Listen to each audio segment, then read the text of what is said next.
உந்தன் நாமம் உயர்த்தவே வாழ்வேன் நான். உந்தன் நாமம் உயர்த்தவே வாழ்வேன் நான்.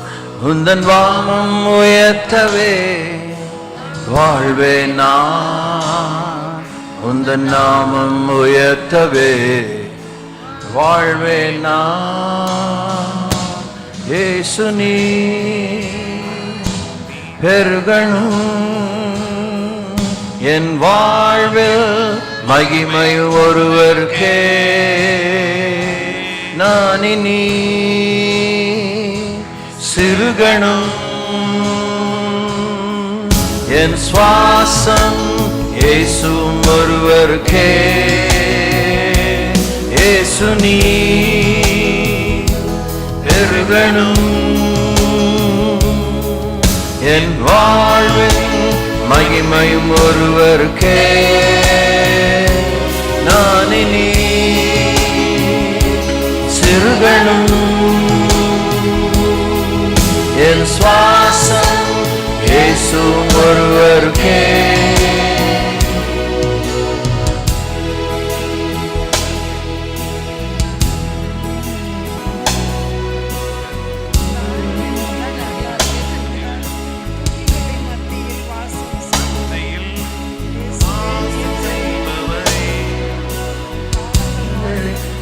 துதிகளின் மத்தியில் வாசம் செய்பவரே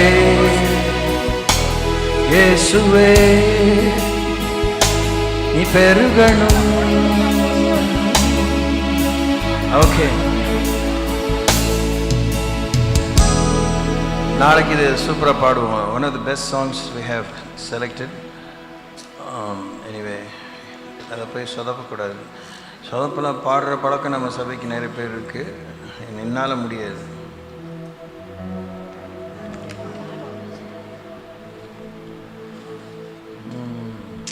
Mercy, Lord.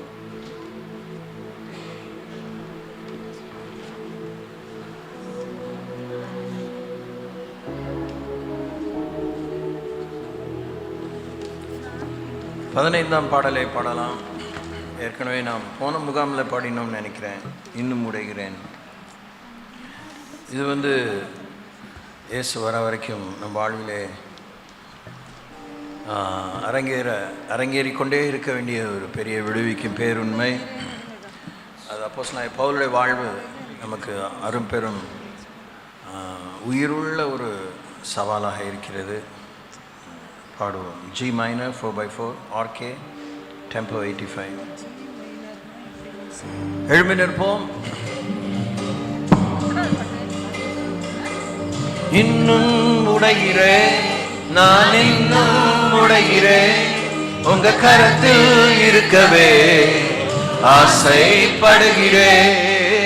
இன்னும் உடைகிறேன் நான், இன்னும் உடைகிறேன் உங்க கரத்தில் இருக்கவே ஆசைப்படுகிறேன். குயவனே நீர் என்னை தொடணுமே, உன் கரம் தினம் என்மேல் படணுமே. ஆமெனே.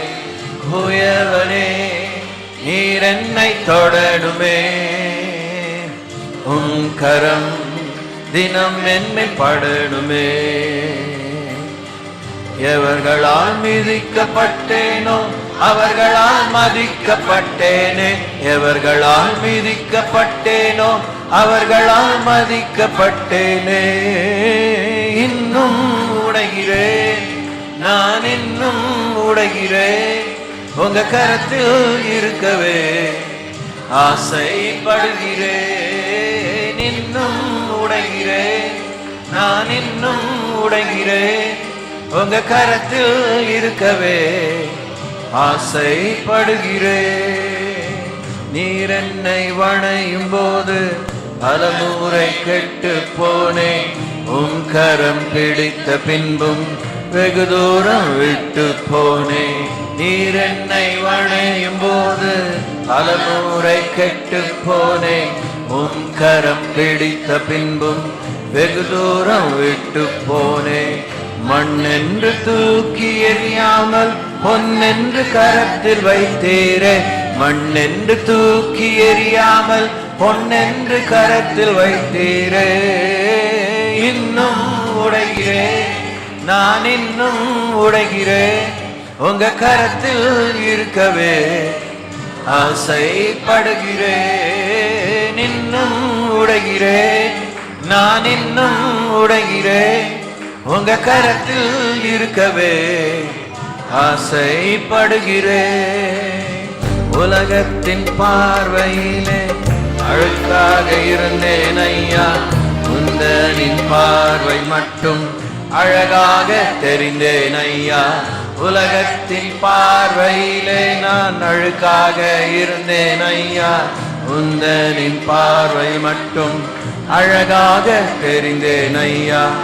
அழுக்கென்று தூக்கி எறியாமல் அழகென்று அணைத்து கொண்டீரே, அழுக்கென்று தூக்கி எறியாமல் அழகென்று தெரிந்து கொண்டீரே. இன்னும் உடைகிறேன், நான் இன்னும் உடைகிறேன், உங்க கரத்தில் இருக்கவே ஆசைப்படுகிறேன். இன்னும் உடைகிறேன், நான் இன்னும் உடைகிறேன், உங்க கரத்தில் இருக்கவே ஆசைப்படுகிறேன். குயவனே நீர் என்னை தொடணுமே, உன் கரம் தினம் என்மேல் படணுமே. இயேசுவே குயவனே நீர் என்னை தொடணுமே, உன் கரம் தினம் என்மேல் படணுமே. எவர்களால் மிதிக்கப்பட்டேனோ அவர்களால் மதிக்கப்பட்டேனே, எவர்களால் மிதிக்கப்பட்டேனோ அவர்களால் மதிக்கப்பட்டேனே. இன்னும் உடைகிறேன், நான் இன்னும் உடைகிறேன், உங்க கரத்தில் இருக்கவே ஆசைப்படுகிறேன். இன்னும் உடைகிறேன், நான் இன்னும் உடைகிறேன், உங்க கரத்தில் இருக்கவே ஆசைப்படுகிறேன்.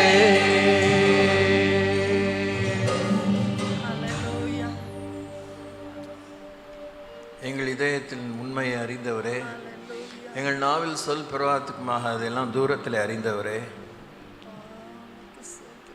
மாலே எங்களுக்குள்ளாக நீர் ஏற்புடையதான் ஏற்கும் ஒரு சிறு எண்ணமோ, ஒரு முழுமையான உண்மையான வார்த்தையோ, ஒரு உண்மையான விடுதலைக்கு ஏதுவான மனம் திரும்புதலுக்கு ஏதுவான கனிகளை கொடுக்கும் ஒரு பாவ அறிக்கை இருக்குமானால் அதை நீர் கருத்தில் கொண்டு இன்று மாலை போதகம் எங்களுக்கு மாபெரும் விடுதலைக்கு ஏதுவாக, மறுரூபத்துக்கு ஏதுவாக, ஆயத்தத்துக்கு ஏதுவாக பிரயோஜனமாக இருக்க வேண்டிக் கொள்கிறோம். Yes, Lord. There is no other person whom we can ever look to rather than you. Hallelujah. Thank you. உடைய நாமம் எங்களுக்கு தரிக்கப்பட்டிருக்கிறது என்பது எங்களை சரியாக ஒரு நிலைப்படுத்துகிறது. இறை சேவையை, இறை வார்த்தையை பெறுவதற்கு அந்த ஒரு நிலையிலே, அந்த ஆதி நிலை ஏக நிலை ஏகும்படியான நிகர்நிலையை உம்மோடு கூட நீர் அனுமதிக்கும் அளவுக்கு பகிர்ந்து தூய்மை அடைய, எஜமான் எடுத்து உபயோகிக்கும் பாத்திரமாய் அமைய, மணவாளனுக்கு ஏற்ற உத்தமியாக மாற, ரூபவதியாய் மாற உதவித்தாங்க. இப்படி ஊழியரை வல்லமை எடுத்து பாவீங்க. இயேசு நாமத்தில் வேண்டிக் கொள்கிறோம் சுவாமி. ஆமென். உட்காருவோம். கரங்களை தட்டி பாஸ்டர் பால்ராஜ் அவர்களை வரவேற்பு.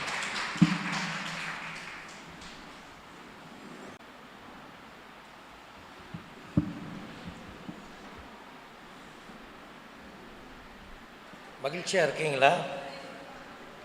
சத்தமே காணோம். ரொம்ப சோர்வாக இருக்கா? பதிலே பேச மாட்டேங்கிறீங்க. ஹல்லேலூயா. ரைட். நீங்கள் கொஞ்சம் முன்னாடி வந்தீங்கன்னா நல்லாயிருக்கும்னு நினைக்கிறேன். ஆண்கள் பக்கத்தில் இருக்கிற சகோதரர்கள் கண்டிப்பாக அங்கே உட்காரணுன்னா உட்காருங்க. கொஞ்சம் நீங்கள் முன்னாடி வந்தீங்கன்னா என்னுடைய பார்வையில் இருப்பீங்க. நீங்கள் கொஞ்சம் கூட உங்களை பார்த்து பேசுகிறதுக்கு அது கொஞ்சம் வசதியாக இருக்கும். அங்கே ஒருத்தர் இங்கே ஒருத்தருமா நீங்கள் உட்கார்ந்துருக்கும்போது நம்முடைய கவனங்கள் கொஞ்சம் அப்படி இப்படி சிதறும். கட்டாயம் நீங்கள் அங்கே தான் உட்காரணுன்னா உட்காருங்க. மற்றபடி நம்ம எப்போவுமே கொஞ்சம் அப்படி அந்த கேதரிங் வந்து இஃப் இட் இஸ் க்ளோசர் அது கொஞ்சம் நல்லாயிருக்கும்னு நினைக்கிறேன் நான். ரைட், சந்தோஷம். மீதியாய் இருப்பவர்களை பற்றி நாம் தியானம் செய்து வருகிறோம். யெகோவா கடவுளுக்கென்று தங்களை மீதியாய் இருப்பவர்களாக காத்து கொள்ளுகிறவர்கள், அவருக்காக எஞ்சி இருப்பவர்களாக நம்முடைய வாழ்க்கையை நாம் எப்படி நிலைநிறுத்தி கொள்வது? இந்த ஆண்டில் நமக்கு ஆரம்பத்திலேயே நிறைய அதற்கான ஆலோசனைகளும் வழிகாட்டுதல்களும் வேதத்தின் அடிப்படையில் நமக்கு கொடுக்கப்பட்டிருக்கிறது. காலையில் நம்ம பார்த்தோம், கலாத்தியா திருச்சபையை பற்றி நம்ம தியானம் பண்ணோம்.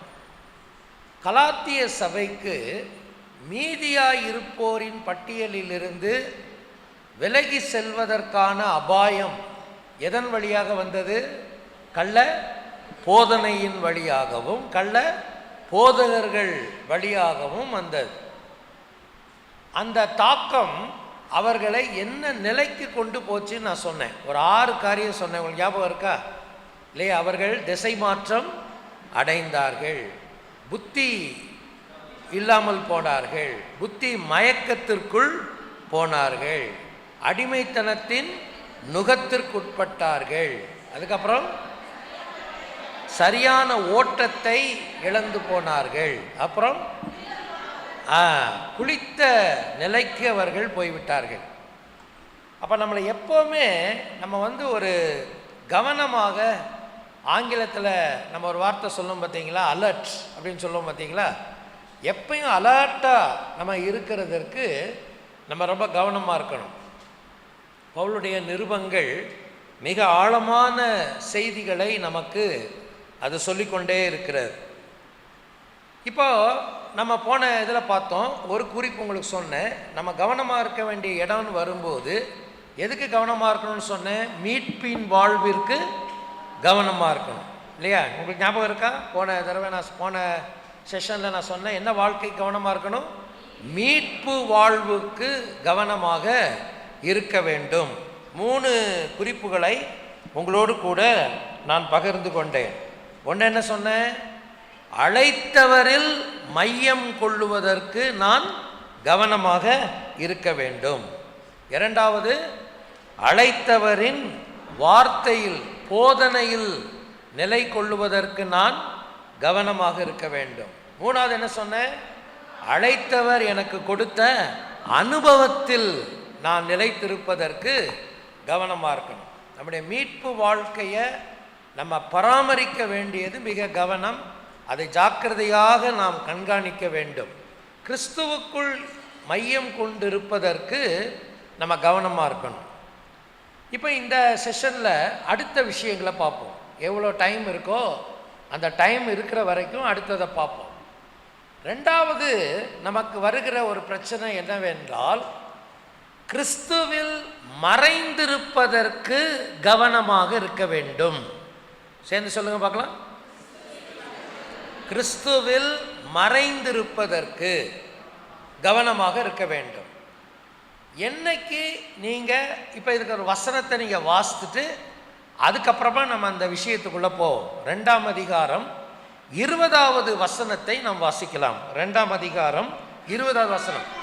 கிறிஸ்துவுடனே கூட சிலுவையில் அறையப்பட்டே ஆயினும் பிழைத்திருக்கிறேன். இனி நான் அல்ல, கிறிஸ்துவே என்னில் எனக்குள் என்ன செய்திருக்கிறார்? பிழைத்திருக்கிறார். பவுலுடைய one of the strong statement, அது ரொம்ப ஒரு வலிமையான ஒரு அறிக்கை என்னவென்றால், இனி நான் அல்ல, கிறிஸ்துவே என்னில் என்ன செய்திருக்கிறார்? பிழைத்திருக்கிறார். இல்லையா? அப்படின்னா எனக்கென்று இருக்கிற எல்லா அடையாளங்களையும் நான் இழந்து விட்டேன், கிறிஸ்துவை என் அடையாளம் ஆக்கிவிட்டேன். அதான் அதுக்கு அப்படி அர்த்தம். சொல்லுங்க பார்க்கலாம். எனக்கென்று இருக்கிற எல்லா அடையாளங்களையும் நான் என்ன செய்து விட்டேன்? இழந்து விட்டேன், அல்லது அதை விட்டுட்டேன். யாரை அடையாளமாக்கிட்டேன்? கிறிஸ்துவையே என்னுடைய அடையாளமாக்கி விட்டேன். இனி நான் அல்ல, கிறிஸ்துவே என்னில் பிழைத்திருக்கிறார். இல்லையா? ஒரு காலகட்டத்தில் பவுல் எதில் ரொம்ப சந்தோஷமாக இருந்தார்? தனக்கென்று இருந்த அடையாளங்களிலே அவர் ரொம்ப சந்தோஷமாக இருந்தார்.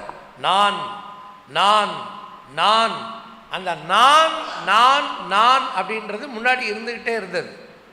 ஆனால் இப்போ என்ன சொல்லிட்டார்? அதே நபர் என்ன சொல்கிறாரு? நான் அல்ல. எங்கேயா சொல்லியிருக்கிறது?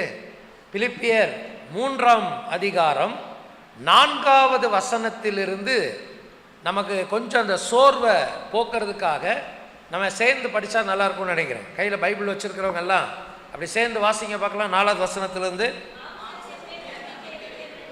மாம்சத்தின் மேல் நம்பிக்கை வைக்க வேண்டுமானால் நானும் வைக்கலாம், வேறொருவன் மாம்சத்தின் மேல் நம்பிக்கையாய் இருக்க நினைத்தால் நான் அதிகமாய் அப்படி செய்யலாம்.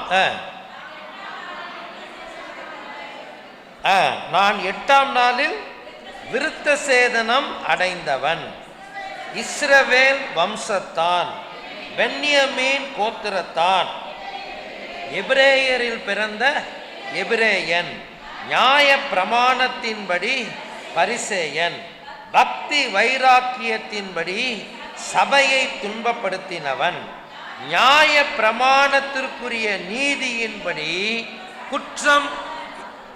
குற்றம் சாட்டப்படாதவன் நான். இப்போ எத்தனை அடையாளங்களை வச்சிருக்கிறார் பாருங்க. இந்த நான் அப்படின்னு சொல்லிட்டு அவர் சொல்ற எல்லா அடையாளங்களுமே ஒரே வார்த்தையில் மேலே அதுக்கு ஒரு தலைப்பு கொடுத்துட்றாரு. என்ன தலைப்பு? மாம்சத்தின் மீது நம்பிக்கை. என்ன சொல்லிடுறாரு? அதை மாம்சத்தின் மீது நம்பிக்கை என்கிற ஒரு அடையாளத்தோடு நான் வாழ்ந்தேன். அதை சொல்லும்போது வரிசையாக சொல்கிறார் பார்த்தீங்களா? நான் அப்படிங்கிற வார்த்தையை பாருங்க. நான் மாம்சத்தின் மேல் நம்பிக்கை வைக்க வேண்டுமானால் நான் அதிகமாக எப்படி வைக்கலாம்? 8ஆம் நாளில் என்ன செய்யப்பட்டவன்? விருத்த சேதனம் பெற்றவன். நான் இஸ்ரவேல் வம்சத்தான், நான் பென்யமீன் கோத்திரத்தான், எபிரேயரில் பிறந்த எபிரேயன், நியாய பிரமாணத்தின்படி பரிசேயன், பக்தி வைராக்கியத்தின்படி சபையை துன்பப்படுத்தியவன், நியாய பிரமாணத்திற்குரிய நீதியின்படி குற்றம் இல்லாதவன். இந்த மாதிரி நிறைய அடையாளங்களோடு ஒரு காலத்தில் அவர் வாழ்ந்தார். இப்போ சொல்றாரு, இனி நான் அல்ல. இல்லையா? என்றைக்கு இப்போ இவர் சொல்ற விஷயங்கள் எல்லாம் என்னென்ன அடையாளங்களை அவர் தனக்காக வச்சிருந்தாருன்னு பாருங்க. ஒன்று, இனம் சார்ந்த அடையாளம். சொல்லுங்க பார்க்கலாம். இனம் சார்ந்த அடையாளம்னா நான் யாரு? இனம் சார்ந்த அடையாளம்ன்ற வார்த்தையை நீங்க இந்த பிலிப்பியர் 3ல இருந்து எந்த வார்த்தையை எடுக்கலாம்? நான் இஸ்ரவேல், இஸ்ரவேலன், எபிரேயரில் பிறந்த எபிரேயன், பென்யமீன் கோத்திரத்தான். இதெல்லாம் எதுக்குரிய அடையாளங்கள்? அவருடைய இனம் சார்ந்த அடையாளங்கள். இல்லையா? It is all identity of his race. அது நான் என்ன இனத்தில் பிறந்தேன் அப்படின்றத அவர் சொல்றாரு. நான் முதல்ல இஸ்ரவேலன், ரெண்டாவது எபிரேயரில் பிறந்த எபிரேயன். அதுக்கு என்ன அர்த்தம் தெரியுங்களா? அந்த காலத்தில் நிறைய பேர் அப்பா எபிரேயனா இருப்பார், அம்மா கிரேக்க ஆளாக இருப்பாங்க, அல்லது வேற இனத்தை சேர்ந்தவங்களா இருப்பாங்க. அவங்களுக்கு கொஞ்சம் மரியாதை கம்மி தான் அவங்க நடுவில். ஆனால் அப்பாவும் எபிரேயன், அம்மாவும் எபிரேய பெண் அப்படின்னா அவங்க தான் ஒரிஜினல் ஜூஸாக கருதப்பட்டாங்க. நான் நினைக்கிறேன் இவங்கள ஒரு வார்த்தை உண்டு, எனக்கு அந்த வார்த்தை சரி நான் நினைக்கிறேன். ப்ராஸ்லைட் ஜூஸ் அப்படின்னு சொல்லுவாங்க. என்னன்னு சொல்லுவாங்க?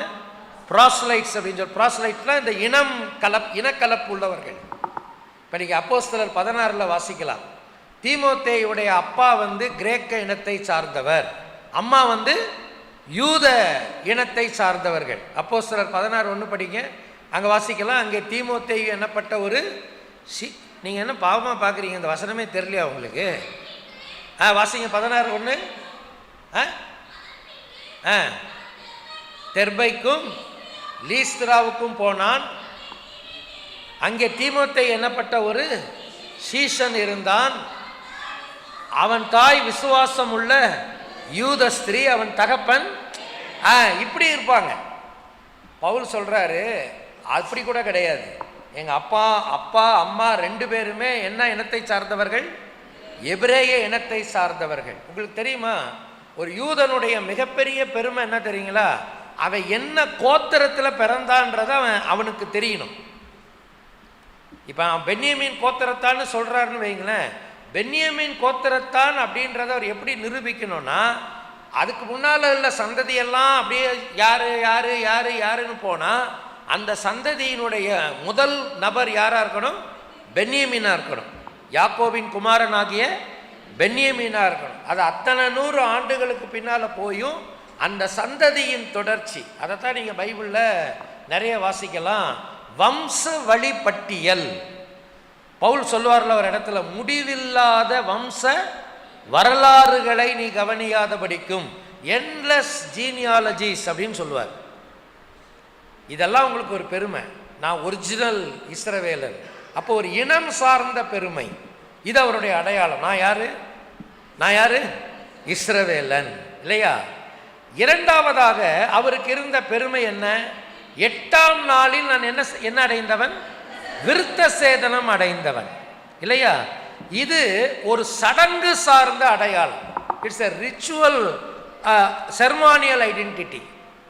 ஒரு யூதனாக இருந்தால் கண்டிப்பாக ஆண் மக்கள் எல்லாரும் 8ஆம் நாளில் என்ன செய்யப்பட வேண்டும்? விருத்த சேதனம் பண்ணப்பட வேண்டும். நான் விருத்த சேதனம் அடைந்தவன். சடங்கு ரீதியாகவும் நான் எனக்கென்று ஒரு அடையாளத்தை நான் என்ன செய்திருக்கிறேன்? வைத்திருக்கிறேன். சரிங்களா? 3வது அவர் என்ன சொல்றாரு? அவர் சார்ந்திருந்த சமய குழுவின் பெயரை சொல்லுகிறார். அவர் என்ன சொல்றாரு? நான் என்னன்னு சொல்றாரு அந்த இடத்துல? நியாய பிரமாணத்தின்படி நான் என்ன செய்யாதவன்? பரிசேயன். இந்த பரிசேயன்ங்கிற வார்த்தையை நீங்க பைபிள்ல பழைய ஏற்பாட்டில் படிக்கிறீங்களா, புதிய ஏற்பாட்டில் படிக்கிறீங்களா? புதிய ஏற்பாட்டில் மட்டும்தான் படிக்கிறோம் இல்லையா? பழைய ஏற்பாட்டில் இந்த வார்த்தை எங்கேயாவது வருதா? புதிய ஏற்பாட்டில் நிறைய சமய குழுக்கள் இருப்பதை நீங்கள் கவனிக்கலாம். இந்த ரிலீஜியஸ் செக்ட்ஸ் இருந்தாங்க நிறைய பேர். பரிசேயர்கள், வேத பாரகர்கள், சதுசேயர்கள், இப்படிலாம் நீங்கள் நிறைய பேரை வாசிக்கலாம். இதில் பரிசேயர்கள் சதுசேயர்கள் என்கிற பேரை பழைய ஏற்பாட்டில் நீங்கள் எங்கேயுமே படிக்க முடியாது.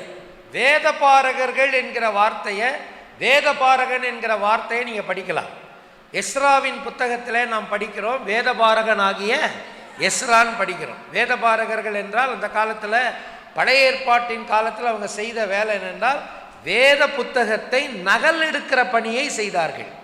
என்ன செஞ்சாங்க அவங்க? ஸ்கிரைப்ஸ். அவங்களுடைய ஒரிஜினல் வேலை என்ன தெரியுங்களா?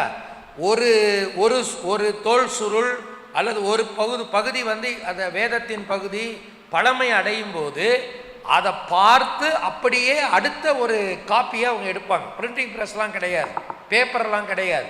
தோல் சுருள்களில் அவர்கள் என்ன எடுத்தார்கள்? நகல் எடுப்பார்கள். அதை அவங்க மட்டும்தான் செய்வாங்க. புதிய ஏற்பாட்டில் அப்புறம் அவங்க வேற மற்ற வேலையெல்லாம் கூட செஞ்சாங்க. வேத பாரகர்கள். சரிங்களா? இப்போ இந்த பரிசேயர்கள், இந்த சதுசேயர்கள் எல்லாம் புதிய ஏற்பாட்டில் இவங்களை பற்றி படிக்கிறோமேயா. அப்போ இவங்க எப்போ உருவானாங்க அப்படின்னா, நமக்கு வலுவான ஒரு நம்பிக்கை என்னவென்றால், உங்களுக்கு தெரியுமா, பழைய ஏற்பாட்டில் மல்கியா தீர்க்க தரிசன புத்தகத்துக்கும் புதிய ஏற்பாட்டில் யோவானுடைய வருகைக்கும் யோவான் ஸ்நானகனுடைய வருகைக்கும் இடைப்பட்ட காலம் அப்படின்னு ஒரு காலம் இருக்கு. நம்ம புரியுற மாதிரி சொல்லணும்னா, பழைய ஏற்பாட்டிற்கும் புதிய ஏற்பாட்டுக்கும் என்னப்பட்ட காலம்? இன்டர் டெஸ்டமென்ட் பீரியட்னு சொல்லுவாங்க. அந்த காலகட்டங்கள் சுமார் ஒரு 400 வருடங்கள்னு சொல்றாங்க. இந்த 400 வருட இடைப்பட்ட காலங்களில் உருவான பல்வேறு விதமான சமய குழுக்களில் இந்த பரிசேயர்களும் ஒரு கூட்டம். அதனால தான் நீங்கள் பைபிளில் புதிய ஏற்பாட்டில் இவங்களுக்கு கடவுளெல்லாம் ஒரே கடவுள் நம்பிக்கை தான். ஆனால் அவங்களுடைய கொள்கைகள் வேற வேறையாக இருந்தது. ஒவ்வொருத்தருக்கும் ஒரு ஒரு கொள்கை இருந்தது. அதில் வேத பண்டிதர்கள் என்ன சொல்கிறாங்கன்னா, பரிசேயர்களிலேயே ஏழு வகை இருந்தாங்களாம். எத்தனை வகை இருந்தாங்களா? 7 விதமான குரூப் இருந்தாங்களாம். நம்ம பரிசேயர்கள்னு பொதுவாக படிச்சிடுறோம், ஆனால் 7 விதமான பரிசேய குரூப்ஸ் இருந்தாங்களாம். அதில் ஒரு குரூப்புக்கு பேர் ஹிலல். ஒரு குரூப்புக்கு பேர் என்ன பேர்? ஹிலல். இங்கிலீஷில் சொல்லும்போது HILEL, ஹிலல், HILEL, ஹிலல்னு சொல்லுவாங்க. ஹிலல்னு ஒரு பிரிவு இருந்தாங்க. வேத அறிஞர்கள் சொல்கிற காரியம், இந்த பரிசேயர்கள்லேயே இந்த ஹிலல் என்ற பிரிவை சார்ந்தவர்கள் ரொம்ப தீவிரவாதிகள். தீவிரவாதிகள்னா அதிகடுமையாக தங்களுடைய கொள்கைகளை என்ன செய்கிறவர்கள்? பின்பற்றுகிறவர்கள். இந்த பவுல் பரிசேயன் மாத்திரமல்ல, இவர் என்ன குரூப்பை சார்ந்தவர் சொல்றாங்க? அந்த ஹிலல் என்ற குரூப்ல இருந்தவர்னு சொல்றாங்க. சரிங்களா? அவருக்கு என்ன அடையாளங்கள்லாம் வச்சிருந்தார் அவர்? முதல்ல என்ன சொன்னேன்? இனம் சார்ந்த அடையாளம். சத்தமா சொல்லுங்க. முதல் சார்ந்தது என்னது? இனம் சார்ந்த அடையாளம்னா அவர் என்ன இனத்தை சார்ந்தவர்? இஸ்ரவேலன். இரண்டாவது அவருக்கு என்ன அடையாளம் இருந்தது? சடங்கு சார்ந்த அடையாளம். அவர் 8ஆம் நாளில் என்ன செய்யப்பட்டவர்? விருத்த அது உங்களுக்கு ஒரு பெரிய பெருமை. உங்களுக்கு தெரியுமா? அது அவங்களுக்கு ஒரு பெரிய பெருமை. அவங்க மற்ற புறஜாதிகளை பார்க்கும்போது அவங்க சொன்ன காரியம் என்னன்னா, இவர்கள் என்ன இல்லாதவர்கள். நீங்க பாருங்க, இந்த கோலியாத்து தாவீது டயலாக்டை நீங்க படிச்சு பாருங்களேன். தாவீது கோலியாத்தை பத்தி சொல்ற ஒரு வார்த்தை என்ன தெரியுங்களா? விருத்த சேதனம் இல்லாத இந்த பெலிஸ்தியன் எம்மாத்திரம் அப்படின்பா. இந்த விருத்த சேதனம் இல்லாதவர்கள் அப்படின்னு புறஜாதிகளை அவங்க ரொம்ப தாழ்வான்னு நினைச்சாங்க. சடங்கு சார்ந்த அடையாளம். மூணாவது அவர் என்ன சொல்றாருன்னா, அவருடைய பாரம்பரியம் சார்ந்த அடையாளம், ட்ரெடிஷனல் ஐடென்டிட்டி. என்னது? நான் எதை சார்ந்தவன்? பரிசேய அந்த குரூப்பை சார்ந்தவன். சொல்லுங்க பார்க்கலாம். நான் எதை சார்ந்தவன்? அந்த பரிசேய, அந்த பரிசேயன். நியாய பிரமாணத்தின்படி நான் என்ன செய்யாதவன்? குற்றம் சாட்டப்படாதவன். இதெல்லாம் தான் என்னுடைய அடையாளம். இதில் தான் அவர் ரொம்ப சந்தோஷமா இருந்தார். அதனால தான் கிறிஸ்தவர்களெல்லாம் தூக்கி போட்டு மிதிச்சிட்டு இருந்தார். எங்கெல்லாம் கிறிஸ்தவங்க இருக்கிறாங்களோ அவங்களெல்லாம் போட்டு அடித்து நொறுக்கி நாசம் பண்ணிட்டு இருந்தார். சரிங்களா? ஏன்னா அவருக்கு இந்த அடையாளத்தின் பெருமைகள் இருந்ததுனால, அந்த அடையாளங்களுக்குள்ள அவர் வாழ்ந்து கொண்டிருந்ததுனால அவர் ரொம்ப சந்தோஷமா இருந்தார். இப்ப அதே பவுல் தான் சொல்றாரு. என்னன்னு சொல்றாரு? இனி சொல்லுங்க, இனி நான் அல்ல. இல்லையா? தன்னுடைய சுய அடையாளங்கள் எல்லாவற்றையும் அவர் இழந்து விட்டு, அதான் 7வது வசனத்துல பிலிப்பியர் 3ஆம் அதிகாரத்தில் சொல்றாரு, எனக்கு லாபமாய் இருந்தவைகள் எவைகளோ அவைகளை கிறிஸ்துவுக்காக நஷ்டம் என்று எண்ணினேன். 11ஆவது வசனத்தில் சொல்றாரு, நஷ்டம் என்று எண்ணினேன், குப்பையுமாக விட்டு விட்டேன். நஷ்டத்தை என்ன ஆக்கிட்டார்? இப்ப அவரு குப்பையாக்கிட்டார். ஒரு பொருளை நீங்க எப்ப குப்பையில போடுவீங்க? அதை வேண்டான்ற முடிவுக்கு வந்தீங்கன்னா தான் எங்க போடுவீங்க? அதை குப்பையில போடுவீங்க. அது வரைக்கும் வேண்டான்னு நினைச்சா கூட பரணையில தூக்கி வைப்பீங்க. அப்படித்தானே? சொல்லுங்க சார். எங்க வீடை கிளீன் பண்ணுவோம் பார்த்தீங்களா? இந்த வீட்டை கிளீன் பண்ணுவோம் பார்த்தீங்களா? இந்த இப்போதான் எனக்கு கொஞ்சம் இந்த டஸ்ட் அலர்ஜி இருக்கு. அதனால நான் என்னை மனைவி வெளியே அனுப்பிடுவா, நீங்கள் முதல்ல வெளியே கிளம்புகன்றுவா. எனக்கு தும்மல் வந்துடும், அப்புறம் பெரிய சிக்கலாயிரும். அவள் யாராவது ஒரு பொம்பளை பிள்ளைகளை கூட வச்சுக்கிட்டு க்ளீன் பண்ணி முடிச்சிடுவா. ஆனால் எனக்கு கொஞ்சம் அந்த பிரச்சனை இல்லாத காலங்களில் நானும் என் மனைவியும் தான் வீட்டை சுத்தம் பண்ணுவோம். இதில் பங்கு பிரிச்சுக்குவோம். மேல் பக்கம்லாம் என் பங்கு, கீழ் பக்கம்லாம் அந்த அம்மா வேலை. சரிங்களா? இந்த மேலே இருக்கிற பரணையெல்லாம் க்ளீன் பண்ணுறது யார் வேலை? ஏன் வேலை. அப்போ கொஞ்சம் நான் ரொம்ப திடகாத்திரமாக இருப்பேன். மேலெல்லாம் ஏறி இப்போ எது மேலையெல்லாம் ஏறி இறங்குற விஷயம்லாம் நமக்கு ஆகாது வேலை. அப்படி ஏறும்போது பார்த்தீங்கன்னா நிறைய விஷயம் அங்கே உட்காந்துருக்கும், தூசி படிஞ்சு உபயோகமே இல்லாமல் உட்காந்துருக்கும். நான் என்ன செய்வேன் தெரியுங்களா? இதெல்லாம் தூக்கி குப்பையில் போடுமா, இதெல்லாம் தூக்கி குப்பையில் போடுமான்னு கீழே போட்டுருவேன். நான் கீழே போடுற வேகத்திலே எங்கள் வீட்டுக்காரம்மா சரி சரின்ட்டு எல்லாத்தையும் எடுத்து வைப்பா. ஆனால் அடுத்த முறை நான் க்ளீன் பண்ணுறதுக்கு மேலே ஏறும்போது அந்த கீழே வீசப்பட்டதெல்லாம் மறுபடியும் எங்கே தான் உட்காந்துருக்கோம்? மேலே தான் உட்காந்துருக்கோம். ஆமாம், இதை போன தடவையும் நான் குப்பையில் போட்டேனே, இது எதுக்கு நீ மேலே வச்சுருக்க? நீங்கள் அப்படி தான் பண்ணுவீங்க, வைங்க, அது என்னைக்காவது ஒரு நாளைக்கு உதவுன்னு வாங்க. ஆனால் பாருங்கள், நான் சில நேரம் வசமாக மாட்டிக்குவேன். சில நேரத்தில் நான் வேண்டாம் வேண்டாம்னு தூக்கி போடுற பொருளை இவன் மறுபடியும் எடுத்து வைப்பாங்க பார்த்தீங்களா? திடீர்னு அது ஏதாவது ஒன்று உதவியாக இருந்துடும். இதுக்கு தான் சொல்கிறது, எதையும் என்ன செய்ய வேண்டாம்னு சொல்கிறது. எப்போ நம்ம அதை குப்பை ஆக்குவோன்னு சொன்னால், வேண்டான்னு சொன்னால் அது எங்கே போயிடும்? அது குப்பைக்கு போயிடும். வேண்டான்னு நினச்சிட்டு எதுக்காவது பயன்படும் நினச்சா அது எங்கே போகும்? அது பரனுக்கு போகும் இல்லையா? பவுல் சொல்கிறாரு, அதை எல்லாத்தையும் எனக்குன்னு இருந்த எல்லா அடையாளங்களையும் நான் என்ன நினச்சிட்டேன்? நஷ்டம் என்று நினைத்து விட்டேன். இப்போ என்னவா நினச்சிட்டேன்? குப்பையுமாக விட்டு விட்டேன். என்னுடைய அடையாளங்களை நான் இழந்து விட்டு கிறிஸ்துவையே என் அடையாளமாக மாற்றிக்கொண்டேன். ஒரு காலத்தில் கிறிஸ்து என்கிற அடையாளத்தையே அழிக்க தேடின மனிதர் சொல்றாரு, இப்ப கிறிஸ்து தானே எனக்கு என்னவா இருக்கிறாரு? சொல்லுங்க, கிறிஸ்து தானே எனக்கு அடையாளமாக இருக்கிறார். அல்லேலூயா, சத்தமா சொல்லுங்களேன். இந்த அடையாளத்துக்கு பங்கம் வருமா வராதா? சொல்லுங்க சார். இந்த அடையாளத்துக்கு ஆபத்து வருமா? சத்தமா சொல்லுங்க. இதுக்கு சோதனை வருமா? வரும். இந்த அடையாளத்தை சில நேரங்களில் நாம் இழப்பதற்கோ அல்லது அதை மறைப்பதற்கோ நமக்கு சில சோதனைகள் என்ன செய்யும்? வரும்.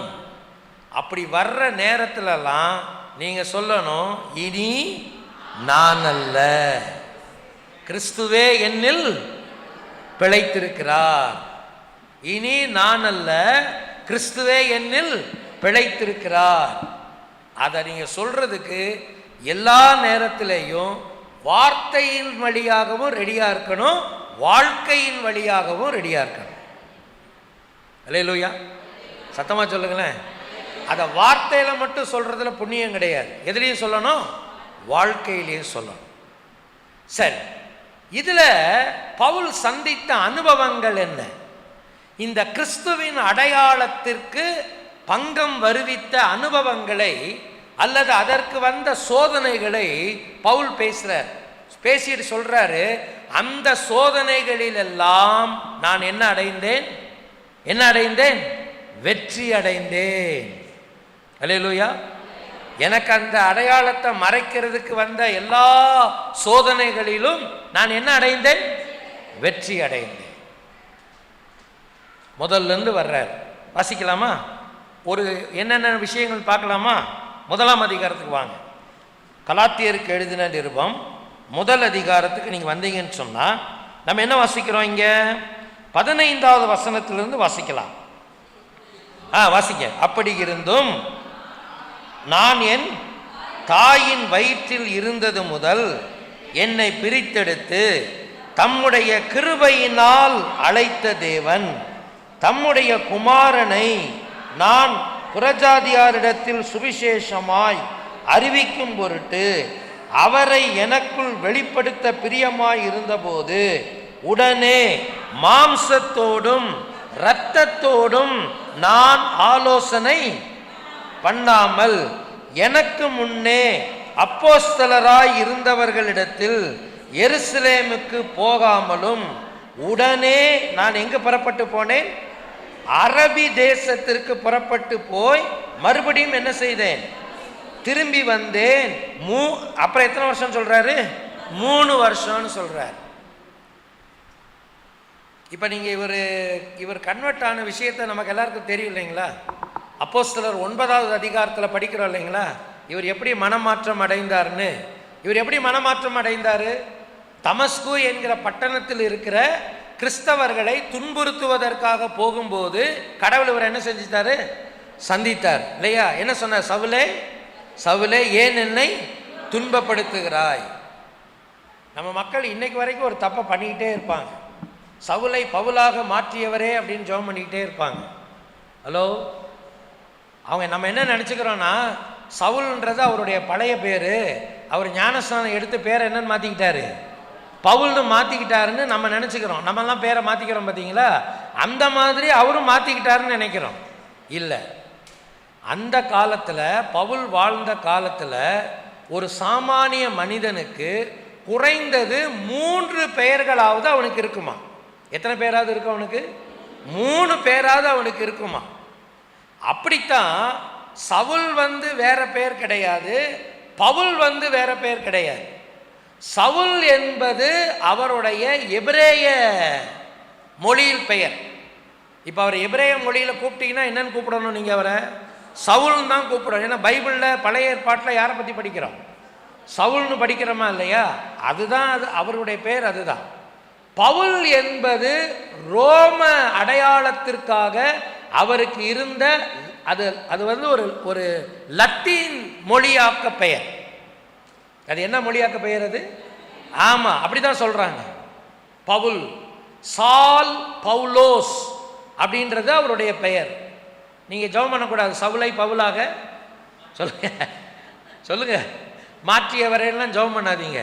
சவுலாக தான் இருந்தார், பவுலா தான். இப்போ என்ன எடுத்துக்குவாங்களேன், எங்கள் அப்பா எனக்கு வச்ச பேர் பவுல்ராஜ். ஆக்சுவலாக எங்கள் அப்பா எனக்கு வச்ச பேர் என்ன பேர்? இன்னொரு காமெடியாக எங்கள் அப்பா அடிக்கடி சொல்லுவார், நல்ல வேலை அந்த வேலையை செய்யலை நீங்கள் அப்படின்னுவேன். எங்கள் தாத்தா சொல்லியிருக்கார், இவனுக்கு சாக்ரட்டிஸ்னு பேர் வைடான் இருக்கார். நல்ல வேலை இந்த ஞான சூன்யத்துக்கு போய், ஆமாம் அப்படி இப்படி பேரை வச்சு நம்மளை கேவலப்படுத்தாமல் இருந்தாங்க. பவுல்ராஜ் அப்படின்னு பேர் வச்சாங்க. அது கடைசியில் என்னவாயிருச்சு? இப்போ பால்ராஜன் ஆயிடுச்சு இல்லையா? இப்போ நீங்கள் என்ன தமிழில் கூப்பிட்டீங்கன்னா என்னென்னு தான் கூப்பிடணும்? பவுல். என்ன இங்கிலீஷில் கூப்பிட்டீங்கன்னா என்னென்னு கூப்பிடணும்? பால். இப்போ நீங்கள் பவுலை பாலாக மாற்றினவர் என்ன அர்த்தம்? அதுக்கு முட்டாள்தனமான வேலை இல்லையா? இனிமேல் அப்படி ஜெபம் பண்ணாதீங்க. சவுலை மாற்றியவரேன்னு ஜெபம் பண்ணுங்க, பவுலை மாற்றியவரேன்னு ஜெபம் பண்ணுங்க, தப்பு இல்லை. ஆனால் சவுலை பவுலாக மாற்றியவர்லாம் ஜெபம் பண்ணாதீங்க, அது ரொம்ப தப்பு. இப்போ அவருடைய வாழ்க்கையை நீங்க எடுத்துக்கிட்டீங்கன்னா, அப்படி அவர் ஆண்டவரை ஏற்றுக்கொண்ட பிறகு அவருக்கு அங்கீகாரம் ரொம்ப கம்மியாக தான் இருந்தது. யூதர்கள் மத்தியில், விசேஷமா கிறிஸ்தவர்கள் மத்தியில் அவருக்கு என்ன கிடையாது. ஏன்னா இவரை கண்டாவே எல்லாம் அலறி ஓடுவானுங்க. இவர் போய் சொல்றாரு, இல்லைங்க இப்போ நான் ரட்சிக்கப்படுறேன், வேணாம் சாமி உன்னை நம்ப முடியாது அப்படி சொல்லிக்கிட்டே எங்களை அடிச்சுக்குள் இழுத்து கொண்டு போய் எங்கே போட்டுருவேன்? ஜெயிலில் போட்டுருவேன்னு இவரை யாரும் நம்பலை. அந்த காலத்தில் ஒரு நல்ல ஊழியர் இருந்தார், பர்னபான்னு ஒரு ஊழியர் இருந்தார். யார் இருந்தார்? ஆமாம், அவர் தான் இவரை நம்பினார். கவலைப்படாதீங்க பிரதர், நான் கூட இருக்கிறேன், வாங்க நான் கொண்டு போய் உங்களை எல்லாருக்கும் அறிமுகப்படுத்துறேன்னு சொல்லி அவர் தான் கொண்டு போய் எல்லார்ட்டையும் சாட்சி சொன்னார். இவரை நம்புங்க, நல்ல மனுஷன்தான், இவரை நீங்கள் ஒன்றும் சந்தேகப்பட வேண்டியதில்லை, உண்மையிலேயே இவருக்குள்ளே என்ன வந்திருக்கு, மாற்றம் வந்திருக்குது அப்படின்னு அவர் தான் சொன்னவர், பர்னபா தான் சொன்னவர். அப்புறம் தான் அவர் எல்லாம் நம்பினாங்க.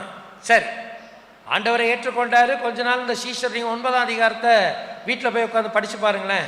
கொஞ்ச நாள் மற்ற சீஷர்களோடு இருந்தார்.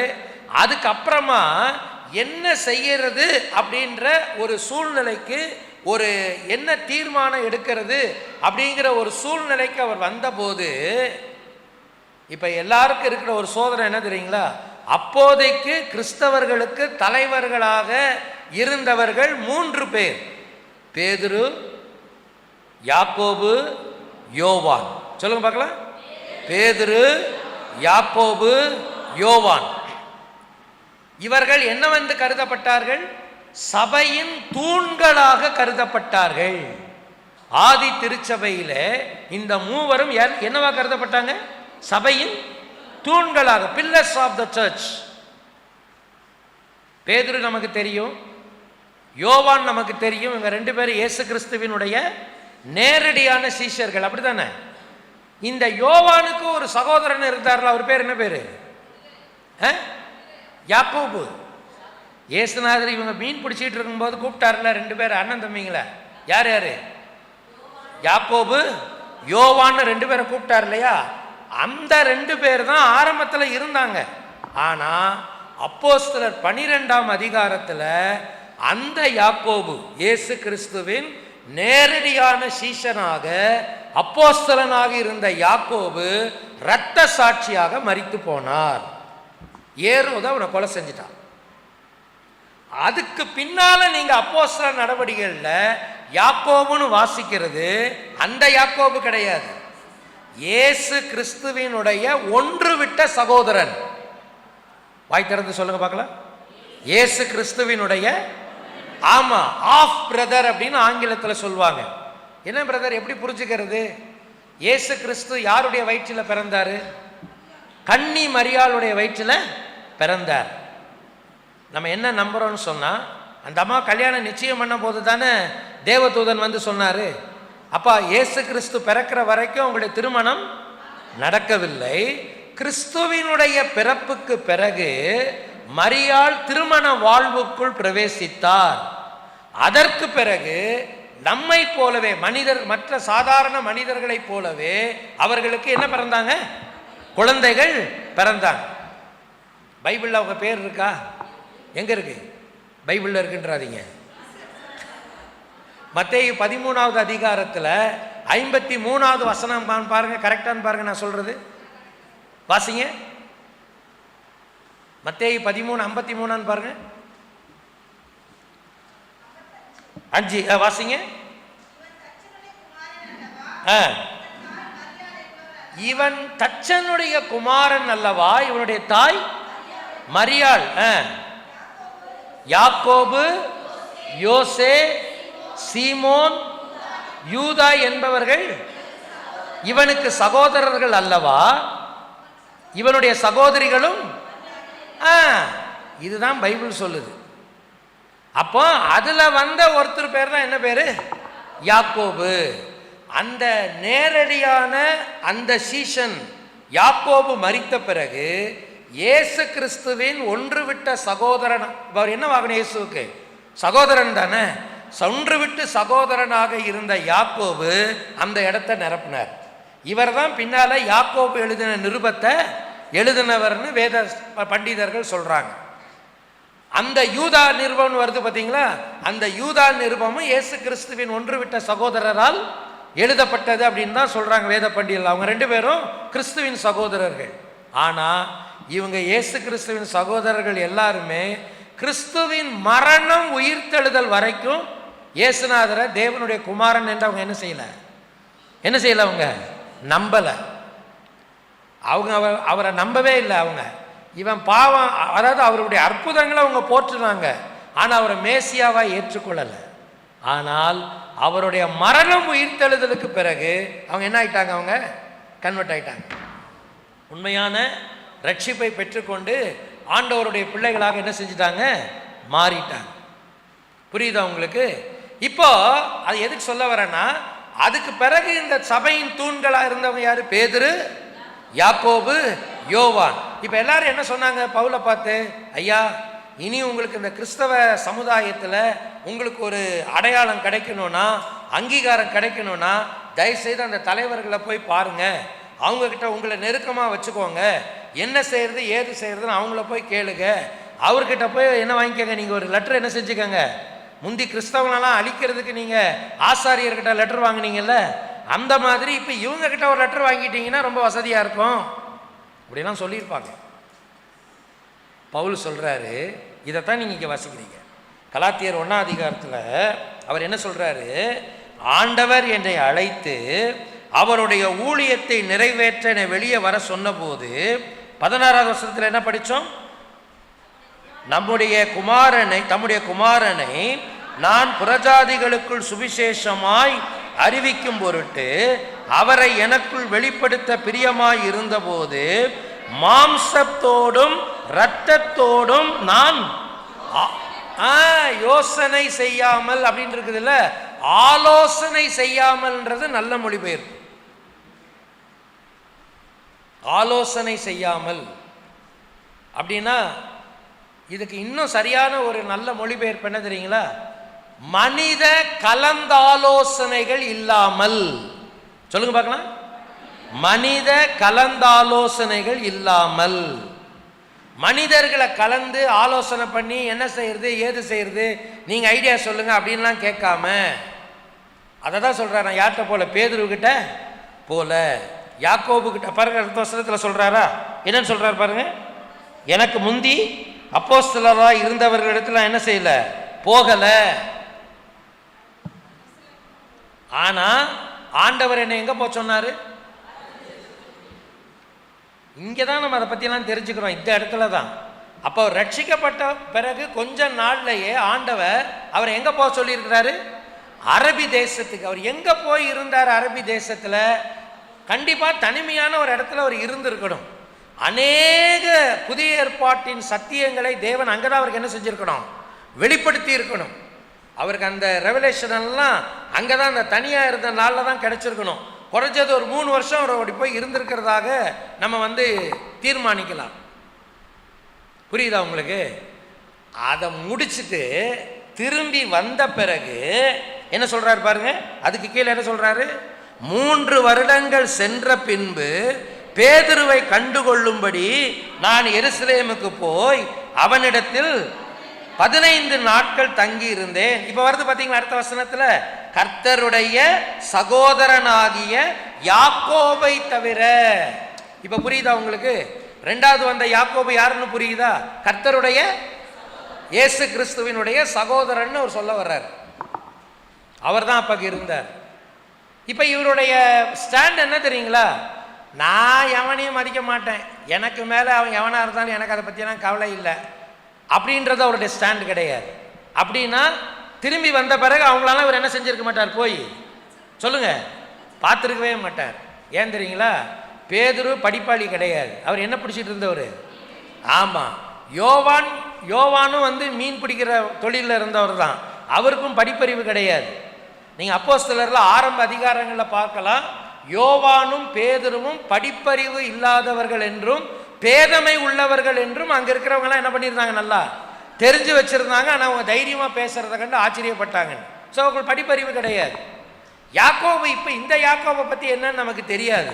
ஆனால் ஒன்று தெரியும் எனக்கு, இவங்க 3 பேரை விட ஜெகதால கில்லாடி பவுல். அவர் மெத்த என்ன செய்தவர்? சொல்லுங்க, மெத்த என்ன செஞ்சவர்? படித்தவர். அவருக்கு எத்தனை டாக்டரேட் வேணாலும் நீங்கள் கொடுக்கலாம். இப்போல்லாம் காசு கொடுத்தா அவன் டாக்டர்னு போட்டுக்கிறான் அவன்.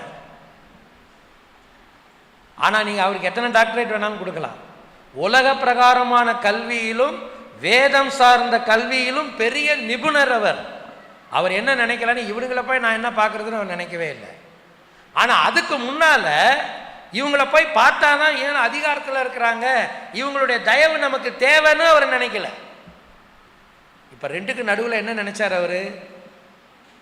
எடுத்த உடனே அவங்ககிட்ட போகலை, ஆனால் அப்புறம் என்ன செஞ்சார்? கொஞ்ச நாள் கழிச்சு போனார். அப்படின்னு அந்த 2க்கு நடுவில் என்ன அர்த்தம்? மனித கலந்தாலோசனைகளை அல்ல, கடவுளின் ஆலோசனைக்கு தன்னை ஒப்பு கொடுத்தார். ஒரு அல்லையில சொல்லுங்க பார்க்கலாம். ஆமா, மனித ஆலோசனைகள் சொல்லுது, அவரை போய் பாரு, இவரை போய் பாரு, இவரை போய் பாரு, மனுஷர்களெல்லாம் கொஞ்சம் கலந்து கப்பாடு. ஆனா கடவுள் சொல்றாரு, நீ வா, நான் சொல்ற இடத்துக்கு நீ போ, அங்க போய் 3 வருஷம் இரு, அதுக்கப்புறம் நீ வா, எல்லாரையும் போய் பாரு. இப்ப விஷயத்துக்கு வர்றீங்களா? யார் சொல்ல முடியும்? இனி நான் அல்ல, கிறிஸ்துவே என்னில் பிழைத்திருக்கிறார்னு யார் சொல்ல முடியும்? சொல்லுங்க. மனித ஆலோசனைகளுக்கு, மனித ஆலோசனைகளை அல்லது மனித பலங்களை சார்ந்து நிற்காதவர்கள். ஒரு அலையிலே சொல்லுங்க பார்க்கலாம். மனித ஆலோசனைகள் வேணுமா? வேணும். மனுஷங்களே வேண்டாம் நான் சொல்ல, வேண்டாம்னு நினைச்சிருந்தா அப்புறமே பார்த்துருக்கவே மாட்டார். ஆனால் முதல்ல யார் தான் எனக்கு வேணும்? ஆண்டவர் தான் எனக்கு வேணும். மனிதர்கள் எனக்கு சொல்லுகிற ஆலோசனையை விட கர்த்தர் எனக்கு என்ன ஆலோசனை சொல்லுகிறாரோ அந்த ஆலோசனைகளை நான் சார்ந்து நிற்பேன். அவர் என்னை எப்படி வழி நடத்துகிறாரோ அப்படி நான் என்ன செய்வேன்? வழி நடத்தப்படுவேன். ஐயோ, அவங்கள போய் பார்த்தாதான் ஆகும், இவங்கள போய் பார்த்தாதான் ஆகும், அப்பதான் நமக்கு கொஞ்சம் எல்லா அங்கீகாரம் கிடைக்கும், இனிமேல் நம்ம ஊழியம் செய்யறதுக்கு வேற வழி இல்லை, அப்படிலாம் போய் எவன் காலையும் விழுகணும்னு அவர் நினைக்கவே இல்லை. அவருக்கு தெரியும், தாயின் வயிற்றிலிருந்து என்னை தெரிந்து கொண்டு என்னை பிரித்தெடுத்து என்னை அழைத்த தேவன் என்னை கடைசி வரைக்கும் நடத்துவார். ஒரு அல்லேலூயா சொல்லுங்களேன். எப்போ தெரியுங்களா நீங்கள் மனித அடையாளங்கள் அல்லது உலக அடையாளங்களை இழந்து கிறிஸ்துவின் அடையாளத்தோடு வாழ்கிறவர்கள் என்பதற்கு முதல் அடிப்படை என்னவென்றால், உங்களுடைய முதல் சாறுதல் மனிதரை அல்ல, யாரை சார்ந்திருக்கணும்? தேவனை சார்ந்திருக்க. மனித ஆலோசனைகளையும் மனித பலங்களையும் சார்ந்து நடக்காதவர்களே யாராக இருப்பார்கள்? கிறிஸ்துவின் அடையாளத்தோடு வாழ்கிற மக்களாக இருப்பார்கள். அல்லேலூயா. அதுக்காக எல்லாரையும் தள்ளிட்டு நீ மட்டும், அதுவும் அர்த்தம் கிடையாது. நான் சொல்லிட்டேனே, அவர் அப்படி யோசிக்கல. ஆனால் போயிட்டு கடவுள் சொன்ன வேலையை முடிச்சுட்டு வந்தார். அதுக்கப்புறம் இவர் எல்லாத்தையும் தான் போய் பார்த்தாரு, எல்லாரோடையும் தான் நல்லா அன்பாக இருந்தார். அப்போ அவருடைய அர்த்தம் என்ன தெரியுங்களா? முதல்ல ஆண்டவர். சொல்லுங்க, முதல்ல ஆண்டவர், அப்புறம் தான் யாரு? மனிதர்கள். முதல்ல ஆண்டவருடைய அதிகாரம், அதுக்கப்புறம் தான் யாருடைய அதிகாரம்? மனித அதிகாரம். மனித அதிகாரங்களுக்கு உட்பட்டு நடக்கிறதுல அவருக்கு ஒன்றும் பிரச்சனை கிடையாது. But he was balancing himself. அவர் தன்னை சமநிலைப்படுத்திக்கிறார். எப்படி? இல்லை, முதல்ல கடவுள், அப்புறம் தான் மனுஷன். என்னைக்கு நீங்கள் இந்த நிலைப்பாட்டுக்கு வர்றீங்களோ அன்னைக்கு தான் நீங்கள் கிறிஸ்துவின் அடையாளத்தை உடையவர்கள். அல்லேலூயா. இல்லையா? இனிமேல் ஊழியம் எப்படி நடக்குமோ, ஏது நடக்குமோ, இனிமேல் இவங்க தயவெல்லாம் தேவை. முதல்ல போய் பேதுரு காலில் விழுவோம், யாக்கோபு காலில் விழுவோம், யோவான் காலில் விழுவோம். அவங்க என்ன சொல்கிறாங்களோ தெரியல. அப்படி ஒரு யோசிக்கவே இல்லை. ஆண்டவர் என்ன சொன்னாரோ அதை செய்தார். மாம்சத்தோடும் இரத்தத்தோடுங்கிற வார்த்தை இன்னொரு மொழிபெயர்ப்பில் எப்படி இருக்குதுன்னா, மனித கலந்தாலோசனைகள் இல்லாமல். நான் சுயமாகவும் எதையும் யோசிக்கல, மற்ற மனிதர்கள் சொல்றதையும் நான் கேட்கல. கடவுள் என்ன சொன்னாரோ அதை மட்டும் தான் நான் கேட்டேன். உங்களுடைய அடையாளத்தை மறைத்து கிறிஸ்துவின் அடையாளம் உங்களுக்குள் வெளிப்பட வேண்டுமானால் உங்களுக்கு அனுதினமும் யாருடைய வழிநடத்துதல் தேவை? சொல்லுங்க, கர்த்தருடைய வழிநடத்துதல் தேவை. அதுக்கு என்ன செய்யலாம்? யாருக்கிட்டையாவது போய் தீர்க்க தரிசனம் கேட்கலாமா? நம்ம ஆளுங்க கூட்டத்துக்கு போகிறதே அதுக்காக தான். என் பேரை சொல்லி ஏதாவது, யார் அந்த சாந்தி, யார் அந்த வசந்தி, யார் அந்த ஜேக்கப், அப்படி ஏதாவது சொல்லுவாங்களான்னு எதிர்பார்த்து போகிறதா? இல்லை யாராவது நம்ம தலைமையில் கை வைப்பாங்களான்னு யோசிக்கிறதா? இல்லை. அவருடைய ஆலோசனைகளை குறைவில்லாமல் எனக்கு வழங்குகிற ஒன்றை கர்த்தர் என் கையில் கொடுத்துருக்கிறார். அல்லேலூயா. என்னது? அவருடைய வேத புத்தகம், வார்த்தை. இதை நீங்கள் டெய்லி ஃபாலோ பண்ணுங்க. நீங்கள் என்ன செய்யணும், எப்படி வாழணுன்றதுக்கு வழி எது சொல்லும்? கடவுளுடைய வார்த்தை சொல்லும். அல்லேலூயா. சத்தமாக சொல்லுங்களேன். எப்படி நான் கிறிஸ்துவின் அடையாளத்தோடு இந்த உலகத்தில் வாழ முன் வருவேன் என்றால், மனித சாறுதல்களையும் கலந்தாலோசனைகளையும் முன்வைக்காமல் இருக்கும்போது. இதுக்கு போய் யார்கிட்டையும் நான் ஜோசியம் கேட்க வேண்டிய அவசியமே இல்லை. எனக்கும் ஆண்டவருக்கும் இருக்கிற உறவின் அடிப்படையில் நான் முன்னேறி செல்லலாம். அடுத்தவங்க ஆலோசனை தேவைதான், நான் வேண்டான்னு சொல்லலை, கேட்கணும். நல்ல நம்மை வழிநடத்துகிற மக்கள் நமக்கு சொல்லுகிற ஆலோசனைகளை நாம் கவனிக்க வேண்டும். அதே நேரத்தில் கர்த்தருடைய ஆலோசனைக்கு முரண்படாமல் பார்த்து கொள்ள வேண்டும். அல்லேலூயா. சத்தமாக சொல்லுங்களேன். இதுதான் பவுலுடைய ஸ்டாண்ட். அதனால தான் அவர் சொல்ல முடிஞ்சது, இனி நான் அல்ல, கிறிஸ்துவே என்னில் பிழைத்திருக்கிறார். இல்லையா? இதுக்கு அவர் ஒரு ஆரோக்கியமான இடைவெளியை வச்சுக்கிட்டார். இதுக்கு மற்ற மக்களோட அவர் என்ன வச்சுக்கிட்டார்? ஒரு ஆரோக்கியமான ஒரு இடைவெளி. நம்ம ஆளுங்க தொங்குனா கழுத்தை பிடிச்சி தொங்குவாங்க ஒருத்தரோட, இல்லைன்னா அவனை கழுத்தை பிடிச்சி நெரிப்பாங்க. நீங்கள் பார்த்துருக்கீங்களா? ஒன்று இவர் இல்லாமல் நான் இல்லைன்னு கழுத்தை கட்டிக்கிட்டு உட்காந்துருப்பான், இல்லைன்னா என்ன செஞ்சிருவான்? சொல்லுங்கள், கழுத்தை பிடிச்சி நசுக்கிட்டு இருப்பான். நீங்கள் கழுத்தை கட்டி தொங்கவும் வேண்டாம், கழுத்தை சொல்லுங்கள் நெரிக்கவும் வேண்டாம். ஒரு ஆரோக்கியமான இடைவெளியோடு இருங்க. எல்லாரோடையும் நல்லா பழகுங்க, எல்லாரோடையும் நல்ல அன்பை வைங்க, எல்லாரோடையும் ஒரு நல்ல உறவை வச்சுக்கோங்க, ஐக்கியத்தை வச்சுக்கோங்க. ஆனால் என்ன வச்சுக்கோங்க? ஒரு ஆரோக்கியமான அந்த ஆரோக்கியமான இடைவெளிகளை நீங்கள் வச்சுக்கிட்டீங்கன்னா தான் நீங்கள் யாரை சார்ந்து வாழ முடியும்? மனித கலந்தாலோசனைகளையும் சாறுதல்களையும் நான் கவனமாக பராமரிக்கும் போது என்னுடைய வாழ்க்கையிலே கிறிஸ்துவின் அடையாளத்தை நான் என்ன செய்ய முடியும்? வெளிப்படுத்த முடியும். சரி, ரெண்டாவது ஒரு அனுபவத்தை சொல்றார் பவுல். என்ன சொல்றாரு? 2வது அதிகாரத்துக்கு வாங்க. இப்போ வாசிக்க பார்க்கலாம். 14, நீங்கள் எல்லாரும் சேர்ந்து வாசிங்க. 14 வருஷங்கள் சென்ற பின்பு நான் தீத்துவை கூட்டிக் கொண்டு பர்னபாவோடு கூட மறுபடியும் எருசலேமுக்கு போனேன். மறுபடியும் என்கிற வார்த்தையில் நமக்கு என்ன தெரியுதுன்னா, அதுக்கு முன்னாலே அவர் என்ன செஞ்சிருக்காரு? இப்போ 1ஆம் அதிகாரத்தில் படித்தோமா, அரபி தேசத்திலேருந்து வந்த பிறகு நான் யாரை பார்க்க போனேன்னாரு? எருசலேமுக்கு போனேன்னு சொன்னாரா? இப்போ இந்த மறுபடியும் என்கிற வார்த்தை அதுக்கு பிறகு உள்ள காலங்கள். சரிங்களா? எத்தனை வருஷம் கழிச்சு? 14 வருடங்கள் சென்ற பின்பு நான் தீத்துவை கூட்டிக் கொண்டு எங்க போனேன்? பர்னபாவோடு கூட எங்க போனேன்? நான் எருசலேமுக்கு போனேன். எதுக்காக போனார் இவரு? எதுக்காக போனாரு? அங்க போய் கிறிஸ்தவ தலைவர்களை சந்தித்து தன்னுடைய ஊழியத்தை குறித்து அவர்களோடு பகிர்ந்து கொள்வதற்காக போனார். என்ன ஊழியம்? இவரை தேவன் எதற்காக அழைத்தாரோ அந்த ஊழியத்தை அவங்க கிட்ட போய் சொல்லணும். இவரை தேவன் எதற்காக அழைத்தாரு? பவுலுடைய அழைப்பு ஸ்பெஷல் காலிங் என்ன? புறஜாதிகளுக்கு சுவிசேஷத்தை சொல்லுதல். அல்லேலூயா. புறஜாதிகளுக்கு கடவுளே இருக்கக்கூடாதுன்னு நினைச்சவன் யூதன்.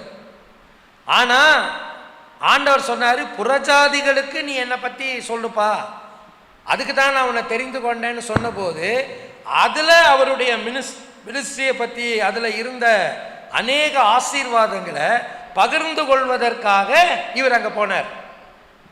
இப்ப அது ஒரு பெரிய கூட்டம் அங்க நடக்குது எருசலேம்ல. இவர் போகும்போது யாரை கூட்டிகிட்டு போனாரா? வாசிங்க. நான் தேவ வெளிப்பாட்டின்படியே அங்கே போய் புறஜாதியாரிடத்தில் நான் பிரசங்கிக்கிற சுவிசேஷத்தை அவர்களுக்கு விவரித்து காண்பித்தேன். அதுக்கப்புறம் என்ன சொல்றாரு? இப்படி பேசிட்டு கூட யாரை கூட்டிட்டு போயிருக்கிறாரு? தீத்து என்கிற மனுஷனை கூட்டிட்டு போயிருக்காரு, வாலிபன். அவர் யாரு? கிரேக்க இனத்தை சார்ந்தவர். பர்னபா யாரு? அவர் ஒரு யூதன். இவங்க 2 பேரோட தான் அவர் அங்க போறாரு. அங்க போய் இந்த மீட்டிங் நடக்கும்போது தான் என்ன நடக்குது பாருங்க. என்ன வாசிக்கிறாங்க?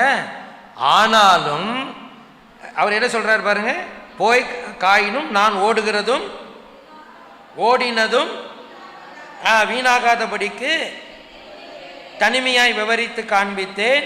என்னோடு கூட இருந்த தீத்து கிரேக்கனாய் இருந்தும் விருத்த சேதனம் செய்து கொள்ளும்படிக்கு கட்டாயப்படுத்தப்படவில்லை. இதை நீங்க சூழ்நிலையை புரிஞ்சுக்கோங்க. இவர் போனார் பார்த்தீங்களா? அங்க வந்தவங்கள நிறைய பேர் யூதர்கள். நிறைய பேருன்றதை விட எல்லாருமே யார் தாங்க? யூதர்கள். யூதர்களாக இருந்து இயேசுவை இரட்சகராக ஏற்றுக்கொண்டோம் என்று சொன்னவர்கள் தான் யூத மார்க்கத்திலிருந்து கிறிஸ்தவர்களாய் மாறினவர்கள் தான் அங்கே வந்திருந்தாங்க. இவன் இப்படி கூடும்போதே பார்த்துருவான் யார் இதில் வெளியாளுன்னு அவன் கண்டுபிடிச்சிருவான். எப்பா பவுலையா வந்திருக்காரு, ரொம்ப சந்தோஷம்தான். அவன் கூட ஒருத்தன் வந்திருக்காரு பர்னபா, அவரும் ஓகே தான். ஆனால் இன்னொருத்தன் வந்திருக்கானே யாரோ ஒருத்தன் புதுசா, அவன் ஏதோ கிரேக்கனாமல்ல. யூதர்களுக்கு முதல் வேலை என்ன தெரியுங்களா? எவனாவது ஜீவனுள்ள கடவுளை ஆராதிக்கிறேன்னு வந்துட்டான்னா அவனை பிடிச்சி முதல்ல என்ன பண்ணி விட்டுறணும் சொல்லுங்க? விருத்த சேதனம் பண்ணணும். அந்த அடையாளத்தை பண்ணாதான் அவன் யாரா இருக்க முடியும்? அவங்களோட சேர்ந்து இருக்க முடியும். அவன் அப்பதான் அவங்க கிறிஸ்தவனாவே ஏற்றுக்குவாங்க. ஆண்டவரை ஏற்றுக்கொண்ட பிறகும் நிறைய பேருக்கு அந்த தடுமாற்றம் போகவே இல்லை.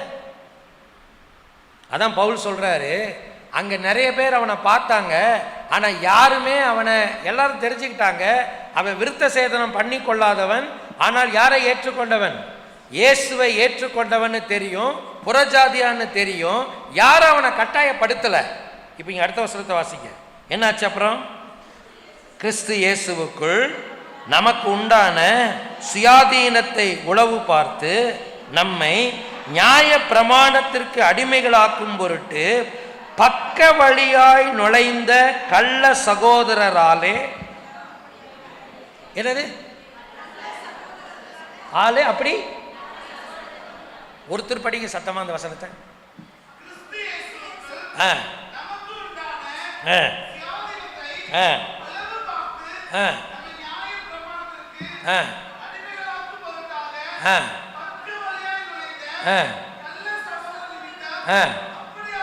இருங்க, நான் அதுக்கு தான் இப்போ உங்களை திருப்பி கேட்டேன். இந்த அப்படி ஆயிட்டுன்னு இருக்கு பார்த்தீங்களா? இப்போ நான் உங்களுக்கு நான் சொன்னேன், இந்த திருத்தப்பட்ட வேதாகமம் ஒன்று, இப்போ நம்ம கையில் இருக்கிற பைபிளே கொஞ்சம் சில விஷயங்களெல்லாம் திருத்தியிருக்காங்கன்னு. இதில் என்ன சொல்லியிருக்குன்னா, பக்க வழியாய் நுழைந்த கள்ள சகோதரரே அதற்கு வற்புறுத்தினார்கள் அப்படின்னு இருக்கு.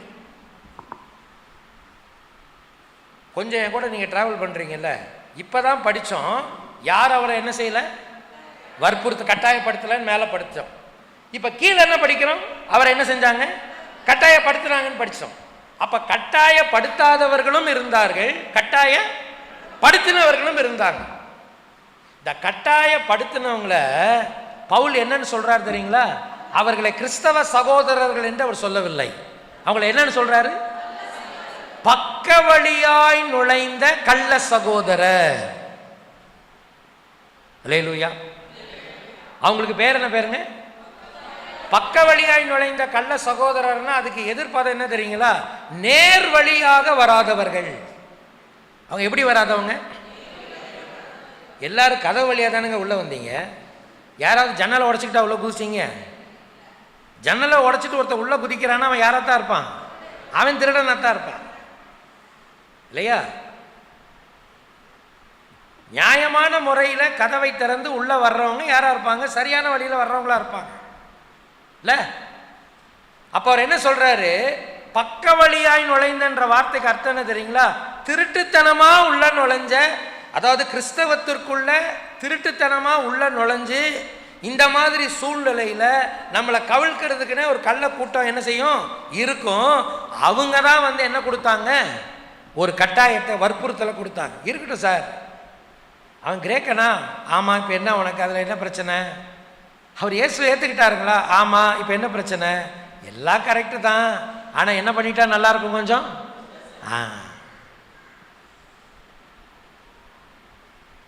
இல்லையா? நான் தான் சொன்னேனே போன செஷன்லேயே உங்களுக்கு, இன்னைக்கு வர்ற இந்த கள்ள போதகர்கள் யாரும் இயேசுவை இல்லைன்னு சொல்ல மாட்டாங்க, பைபிளை இல்லைன்னு சொல்ல மாட்டாங்க.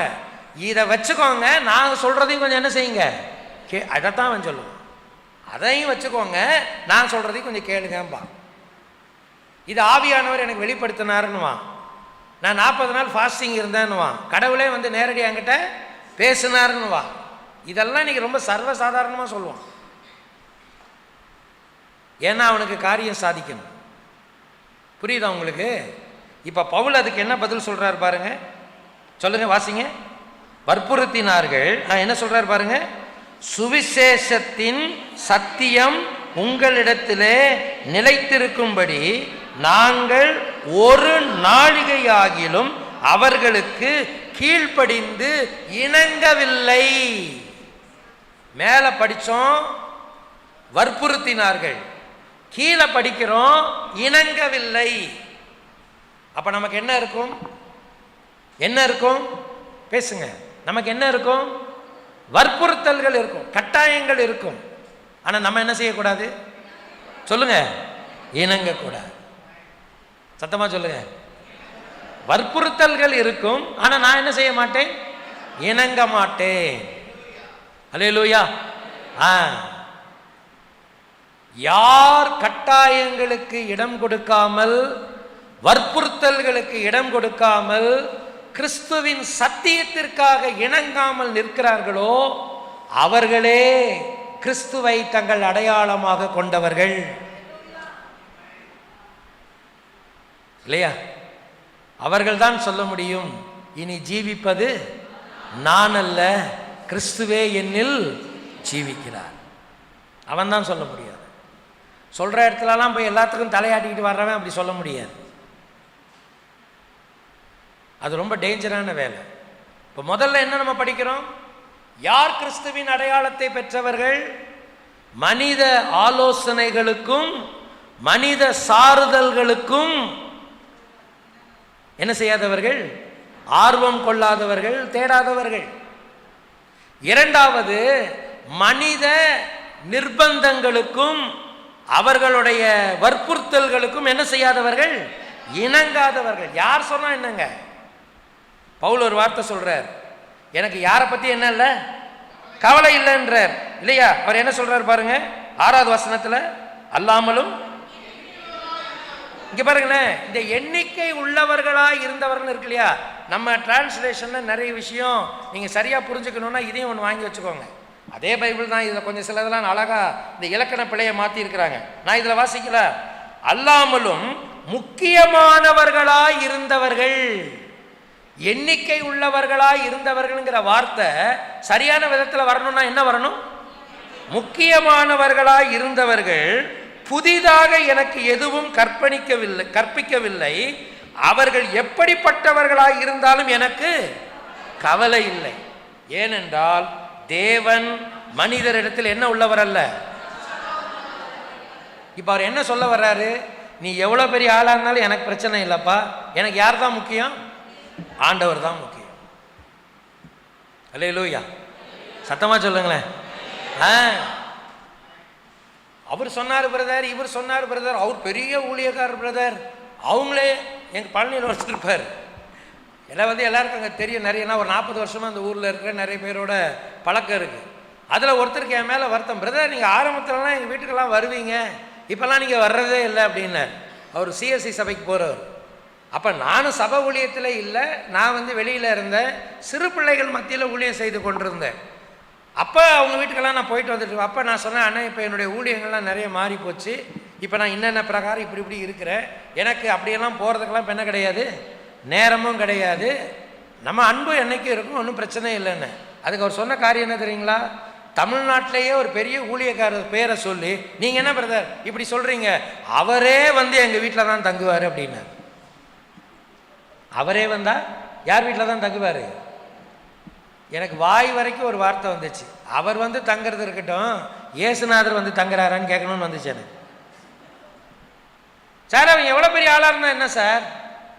எல்லாரும் யாருக்கு தான் வேலை செய்கிறோம் சொல்லுங்கள்? யாருக்கு தான் வேலை செய்கிறோம்? நம்ம இயேசுநாதருக்கு வேலை செய்கிறோம்.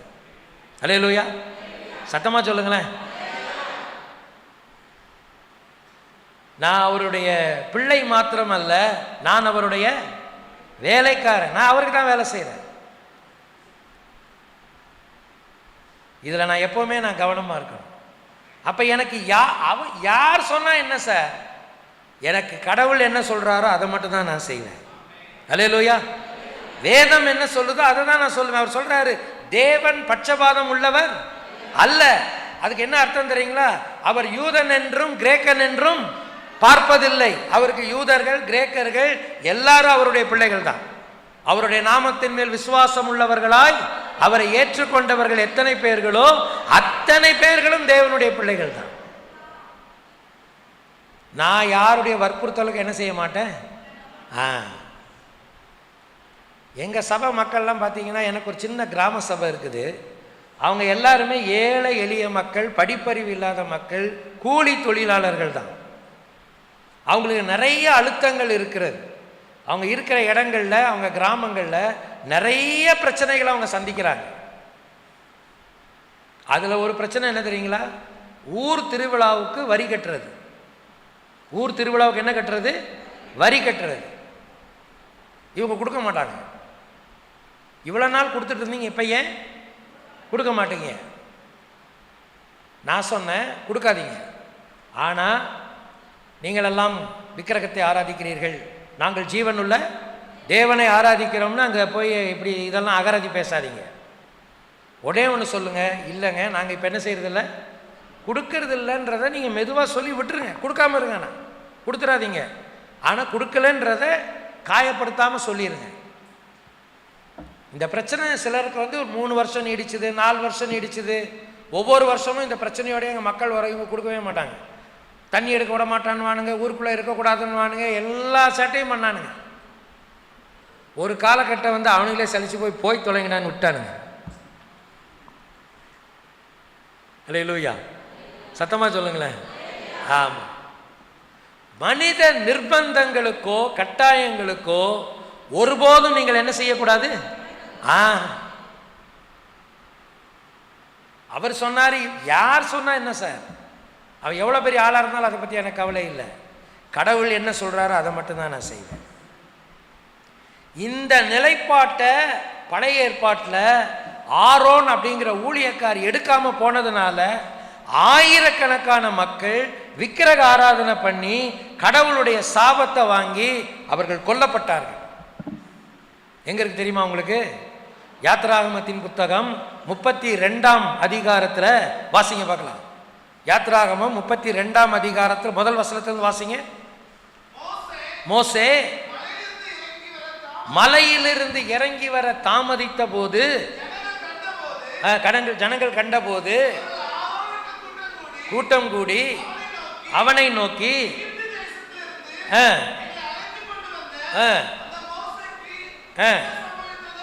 அறியோம், ஆதலால் நீர் எங்கள் எழுந்து எங்களுக்கு முன் செல்லும் தெய்வங்களை என்ன செய்ய வேண்டும். இப்ப இந்த சூழ்நிலை புரியுதா?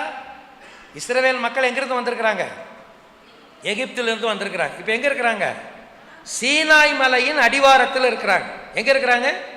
சீனாய் மலையின் அடிவாரத்தில், செங்கடலை கடந்து சீனாய் மலையின் அடிவாரத்தில் இருக்கிறாங்க.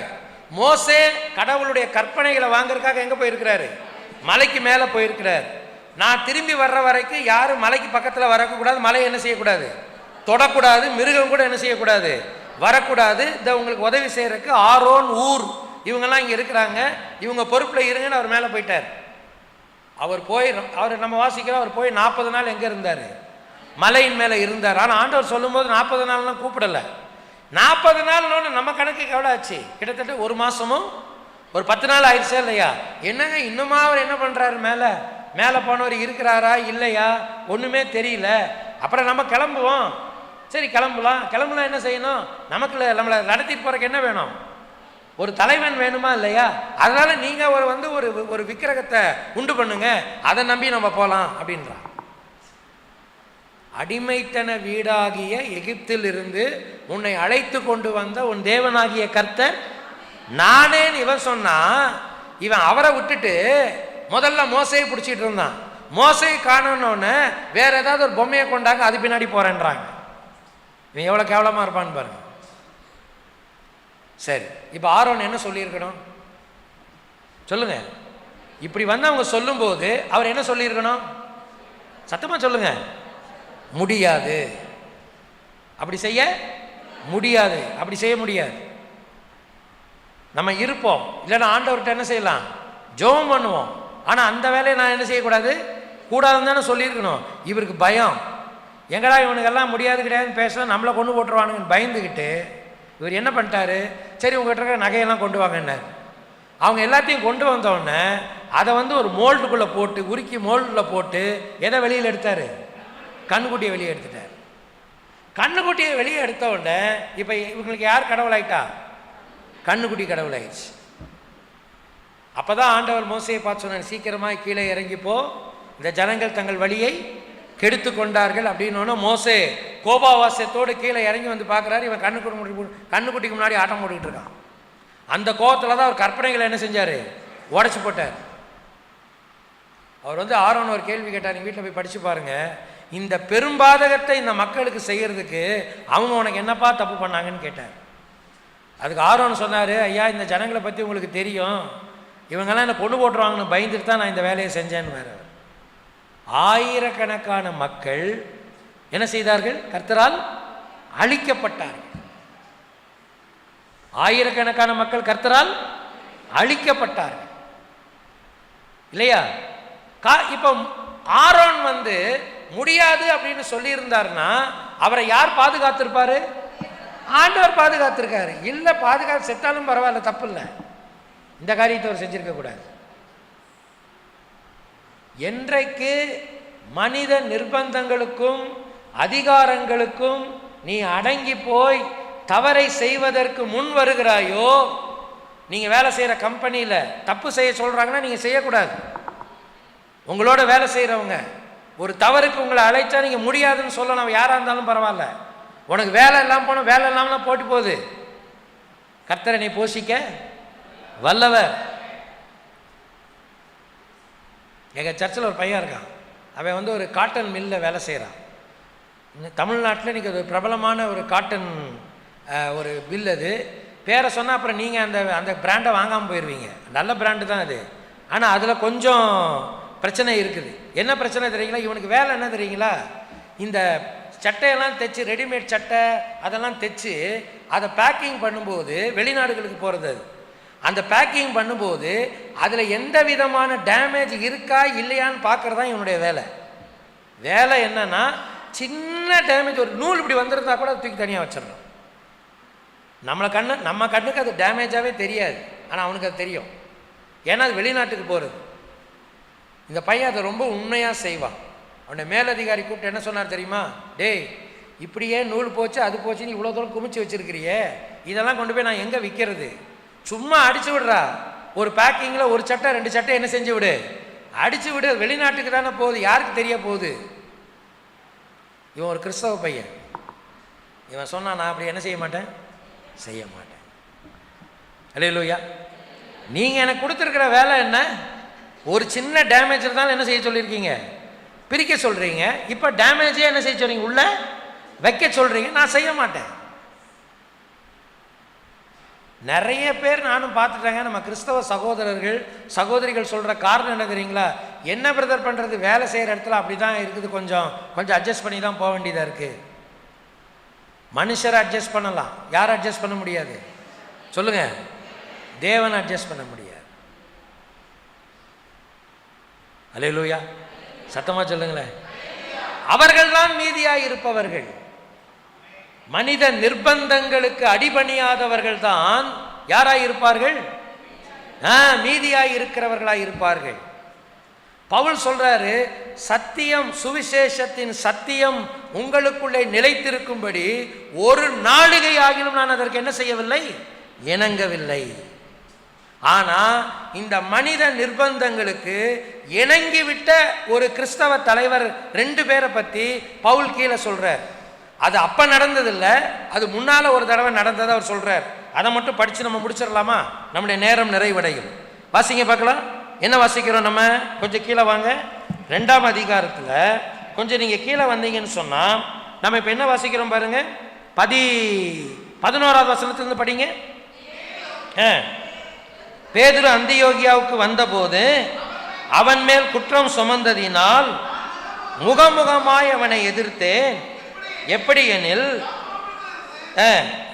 வருகிறதற்கு முன்னே சாப்பிட்டான், வந்தபோது விலகி பிரிந்தான். மற்ற யூதரும் அவனோட கூட மாயம் பண்ணினார்கள். அவர்களுடைய மாயத்திலே பர்னபாவும் இழுப்புண்டான். இந்த மனித நிர்பந்தங்களுக்கு பயந்தவங்கள யாரே மாட்டிக்கிட்டார்? கடைசியில் பேதுருவே மாட்டிக்கிட்டார். அவர் சொல்றாரு, பேதுரு ஐயா இப்படிதான் ஒரு தடவை அந்தியோகியா தான் முதல் புறஜாதிகளின் திருச்சபை, ஃபர்ஸ்ட் ஹீதன் சர்ச். அதுதான் அந்தியோகியால தான் முதல் முறையா கிறிஸ்தவர்கள் என்கிற பெயர் வந்தது. புறஜாதியார் நிறைய பேர் இயேசுவை ஏற்றுக்கொண்டாங்க. அப்ப எல்லாரும் அங்க போனாங்க. போன போது பேதுரு ஏன்னா யூதர்கள் மற்றவங்களோட சேர்ந்து என்ன செய்ய மாட்டாங்க, சாப்பிட மாட்டாங்க. ஆனா பேதுரு எல்லாரோடையும் சேர்ந்து சாப்பிட்டுட்டு இருந்தார். யார் வர்ற வரைக்கும்? எருசலேம் தலைமை இடம் இருக்கு பார்த்தீங்களா, அதில் யார் நான் சொன்னேன்ல, பேதுரு, யாக்கோபு, யோவான். அந்த யாக்கோபு கிட்ட இருந்து கொஞ்சம் பேர் வர்ற வரைக்கும் அவர் சாப்பிட்டுட்டு இருந்தார். அங்கிருந்து கொஞ்சம் பேர் வந்தாங்கன்னு தெரிஞ்ச உடனே, ஆஹா, இவங்களுக்கு முன்னால் போய் நம்ம புறஜாதியாரோட சாப்பிட்டோம்னா இவனுங்க நம்மளை ஒரு மாதிரி நினச்சிருவாங்க, நமக்கு பிரச்சனை வந்துரும்ன்ட்டு இவங்க மெதுவாக என்ன செஞ்சாங்க, நம்ம வார்த்தையில் சொன்னால் மெதுவாக ஜகா வாங்கினார். கொஞ்சம் கற்பனை பண்ணி பாருங்களேன்.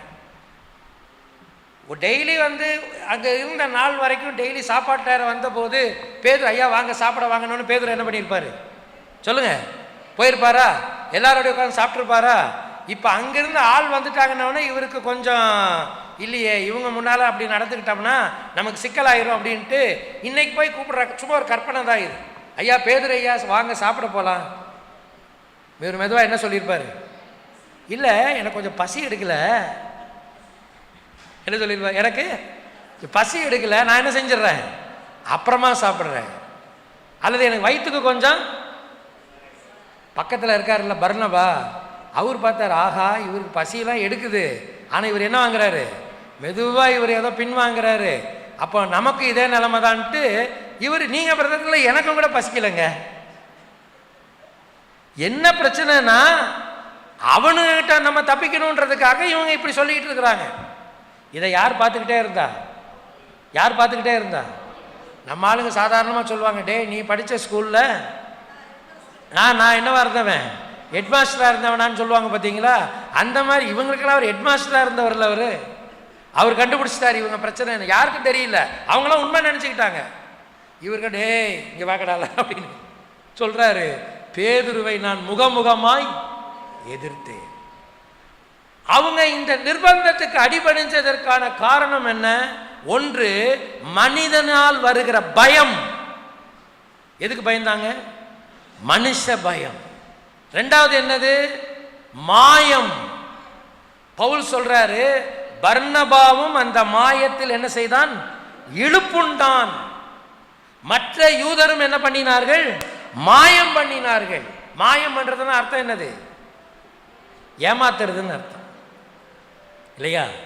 பவுல் சொல்றாரு, சுவிசேஷத்தின் சத்தியம் நிலைத்திருக்க வேண்டுமானால் இந்த அயோக்கியத்தனத்தை இன்னொரு தடவை செய்யாது.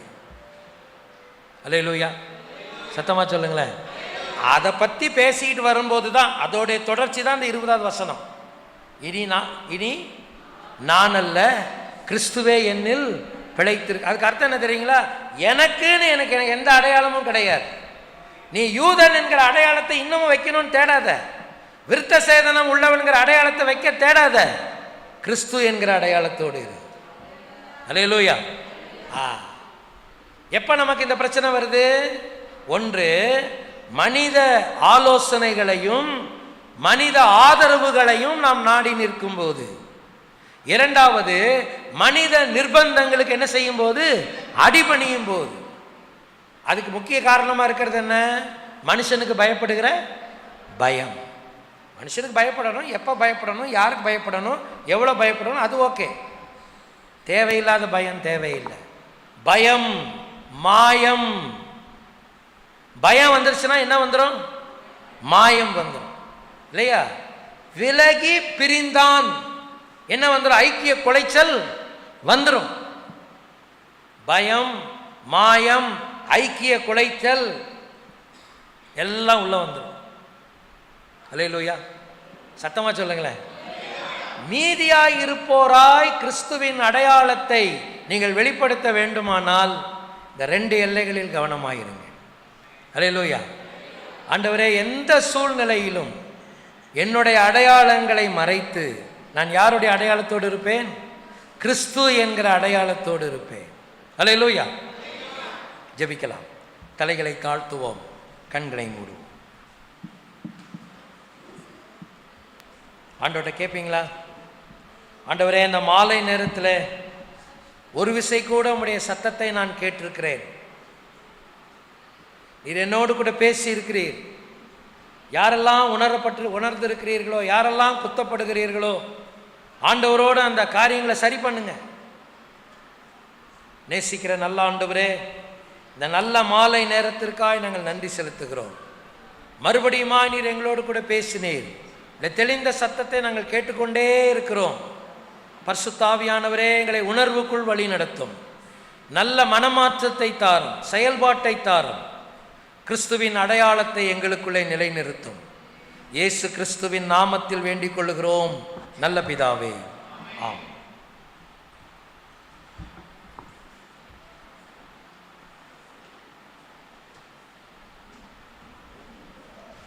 எழுந்து நிற்கலாம். Thank you Lord.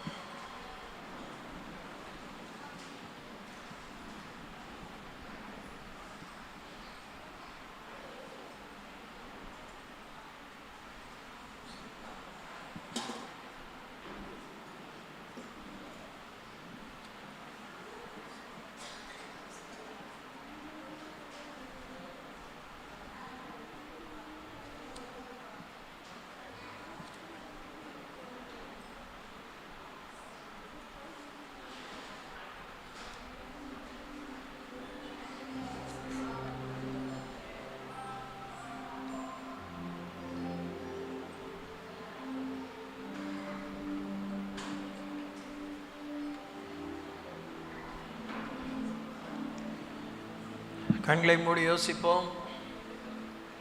பலிபீடத்திலே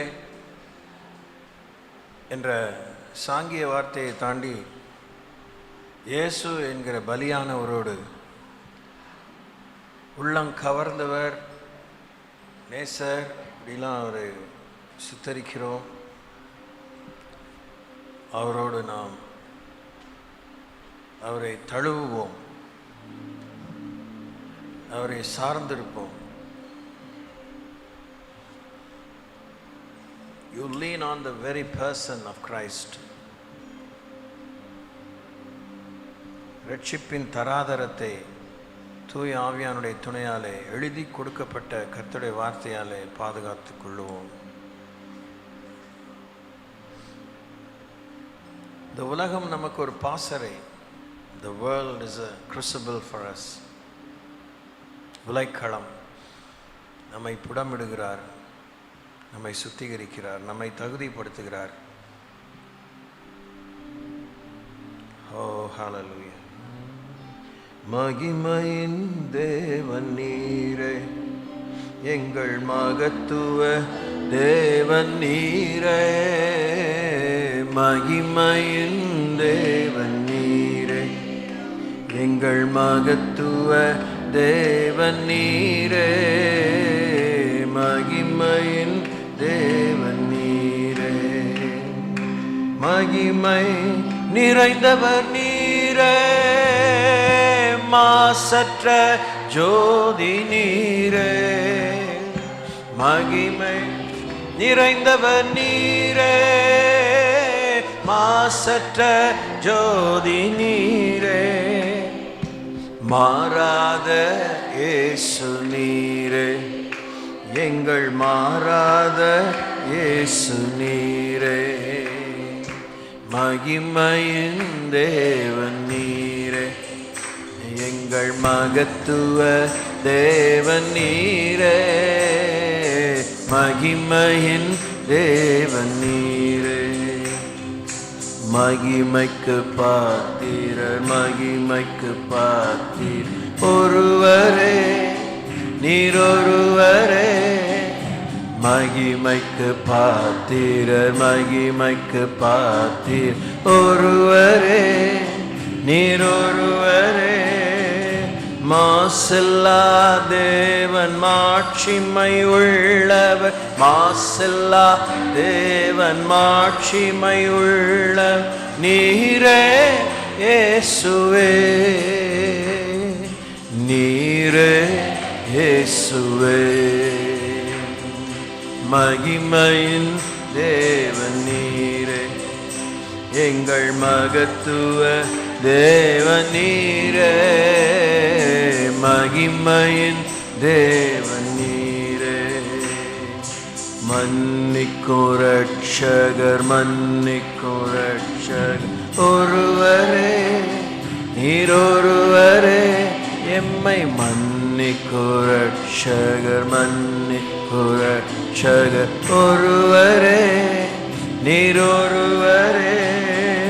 மனதுருக்கம் நிறைந்தவர், மார்பில் அணைப்பவர், மனதுருக்கம் உடையவர், மார்பில் அணைப்பவர் நீரே இயேசுவே. நீரே இயேசுவே. மகிமையின் தேவன் நீரே, எங்கள் மகத்துவ தேவன் நீரே. மகிமையின் தேவன் நீரே, எங்கள் மகத்துவ தேவன் நீரே. மகிமையின் தேவன் நீரே.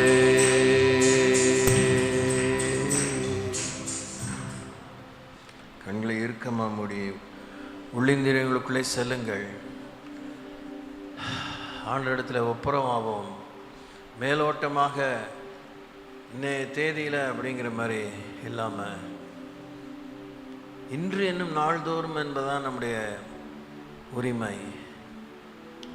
Tomorrow is not ours. நாளை நமது அல்ல. இந்த மகிமையின் தேவனுடைய மகிமையை, மகத்துவத்தை நாம் எவ்வளவு தான் சமரசம் பண்ணியிருக்கிறோம். What a dirty people are we. What an arrogant people are we. Ungrateful people are we.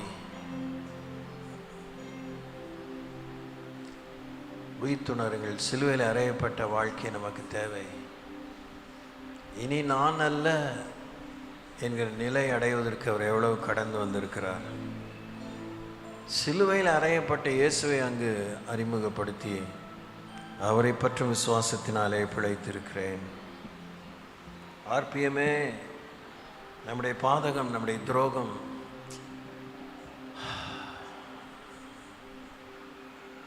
வெளியில் சொல்லிக்கிறதுக்கு ஒன்றும் இல்லை. ஆண்டவரால் எஞ்சி இருக்கிற மீதமான பாதுகாக்கப்பட்ட மணவாளனுக்கென பிரித்தெடுக்கப்பட்ட கூட்டத்தில் இருக்க தன்னுடைய உயிரையே பலியாக தந்த இயேசுவை பார்த்து உயிர் மேலே ஆசை இல்லாமல் உடன்பிறப்புகள் மேலே, குடும்பத்தின் மேலே, பொன்னின் மேலே, பெண்ணின் மேலே, பொருளின் மேலே ஆசை இல்லாமல் உலகத்தின் முடிவு வரைந்தும் சகல நாட்கள் நம்மோடு கூட இருக்கிறவருக்கு ஆவியானுடைய துணையாலே அர்ப்பணித்து அதை நிரந்தரமாக்கிக் கொள்ள ஒவ்வொரு க்ஷணமும் பிரயாசப்படுங்கள். அவருடைய அன்பு பெரிது. Thank you. Praise you, Lord. உம்மை நன்றியோடு ஸ்தோத்திரிக்கிறோம். வருஷங்கள் வருகிறது, சபை கூடுதல் உண்டாகிறது. நாளை ஞாயிறு வருகிறது. அடுத்த 6 நாளுக்குள்ளே இன்னொரு ஞாயிறு வருகிறது.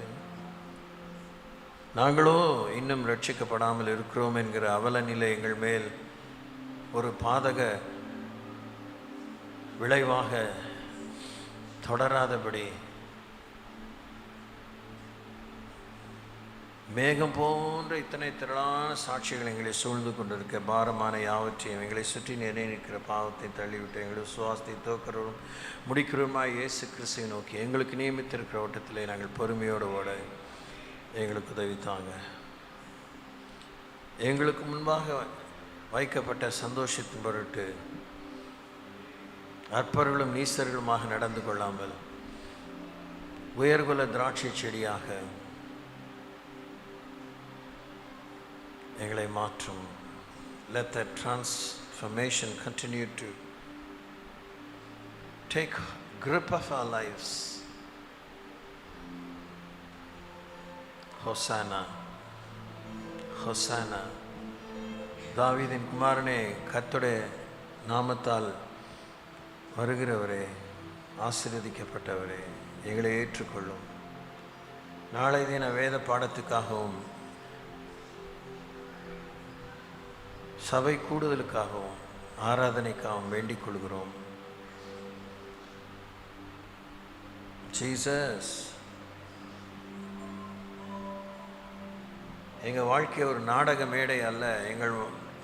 எங்களுடைய சம்பவிக்கும் விஷயங்கள் நாடக காரியங்கள் அல்ல. 24 மணி நேரம் உயிர் பிரியும் வரை நாங்கள் உமக்கு மனவாட்டி. It's not a fancy dress. It's not a fanciful notion. It's not a fanciful event for a temporary time, fleeting time. Instill and inculcate into us the very spirit of the fear of the living God. எங்களுக்குள்ளே ஜீவனுள்ள தேவனுக்கு ஏற்புடையதாக இருக்கும் இறை அச்சத்தை மிடுக்கி விடுங்க. அனல் மூட்டி எழுப்புங்க. தகப்பனே, இஸ்ரேலுக்கு ரதமும் குதிரை வீரமாய் இருந்தவரே என்று எலியாவை பார்த்து அபயமிட்டது போல எங்களை கண்ணோக்கி பாரும். எங்களுக்கு தருகிற இந்த கோதுமை மணிகளான இந்த சத்தியங்களை கேட்டு மறுரூபமாகி ஆயத்தமாகி உலகத்தை கலக்குகிறவர்களாக, உலகத்தை ஜெயித்தவர்களாக, உலகம் பிசாசு மாயை ஜெயித்தவர்களாக வீர நடை போட அருள் தாங்க. எல்லாருக்கும் நல்ல ஓய்வை தாங்க. ஊழியர்களுக்கு ஓய்வை தாங்க. நல்ல ரிஃப்ரெஷிங் உறக்கம் தாங்க. புத்துணர்ச்சியை உண்டாகும் உறக்கத்தை தாங்க. காலையிலுமே துதியோடு எழுந்து ஆலயம் வந்து உம்மை மகிமைப்படுத்த கிருபை தாங்க. தேங்க்யூ. இந்த ஜனத்தை ஆசீர்வதித்து அனுப்புங்க. இயேசு நாமத்தில் வேண்டிக் கொள்கிறோம். ஜெபம் கேளும் பிதாவே. என் ஆத்மாவே கர்த்தரை ஸ்தோத்திரி. என் முழு உளமையோடு பரிசுத்த நாமத்தை ஸ்தோத்திரி. என் ஆத்மாவே கர்த்தரை ஸ்தோத்திரி. செய்த சகல உபகாரங்களையும் மறவாதே. நம் ஆண்டவராகிய இயேசுவின் அருளும் பிதாவாகிய தேவனுடைய அன்பும் பரிசுத்த வழிநடத்தலும் பாதுகாவலும் அந்யுன்யம் ஐக்கியங்களோடு உங்கள் பிள்ளைகளோடும் மூலமாய் ஆண்டவரை அறிய வேண்டிய அனைவரோடும் இயேசுவின் வரை மட்டுமாய் இருப்பதாக. அல்லேலூயா.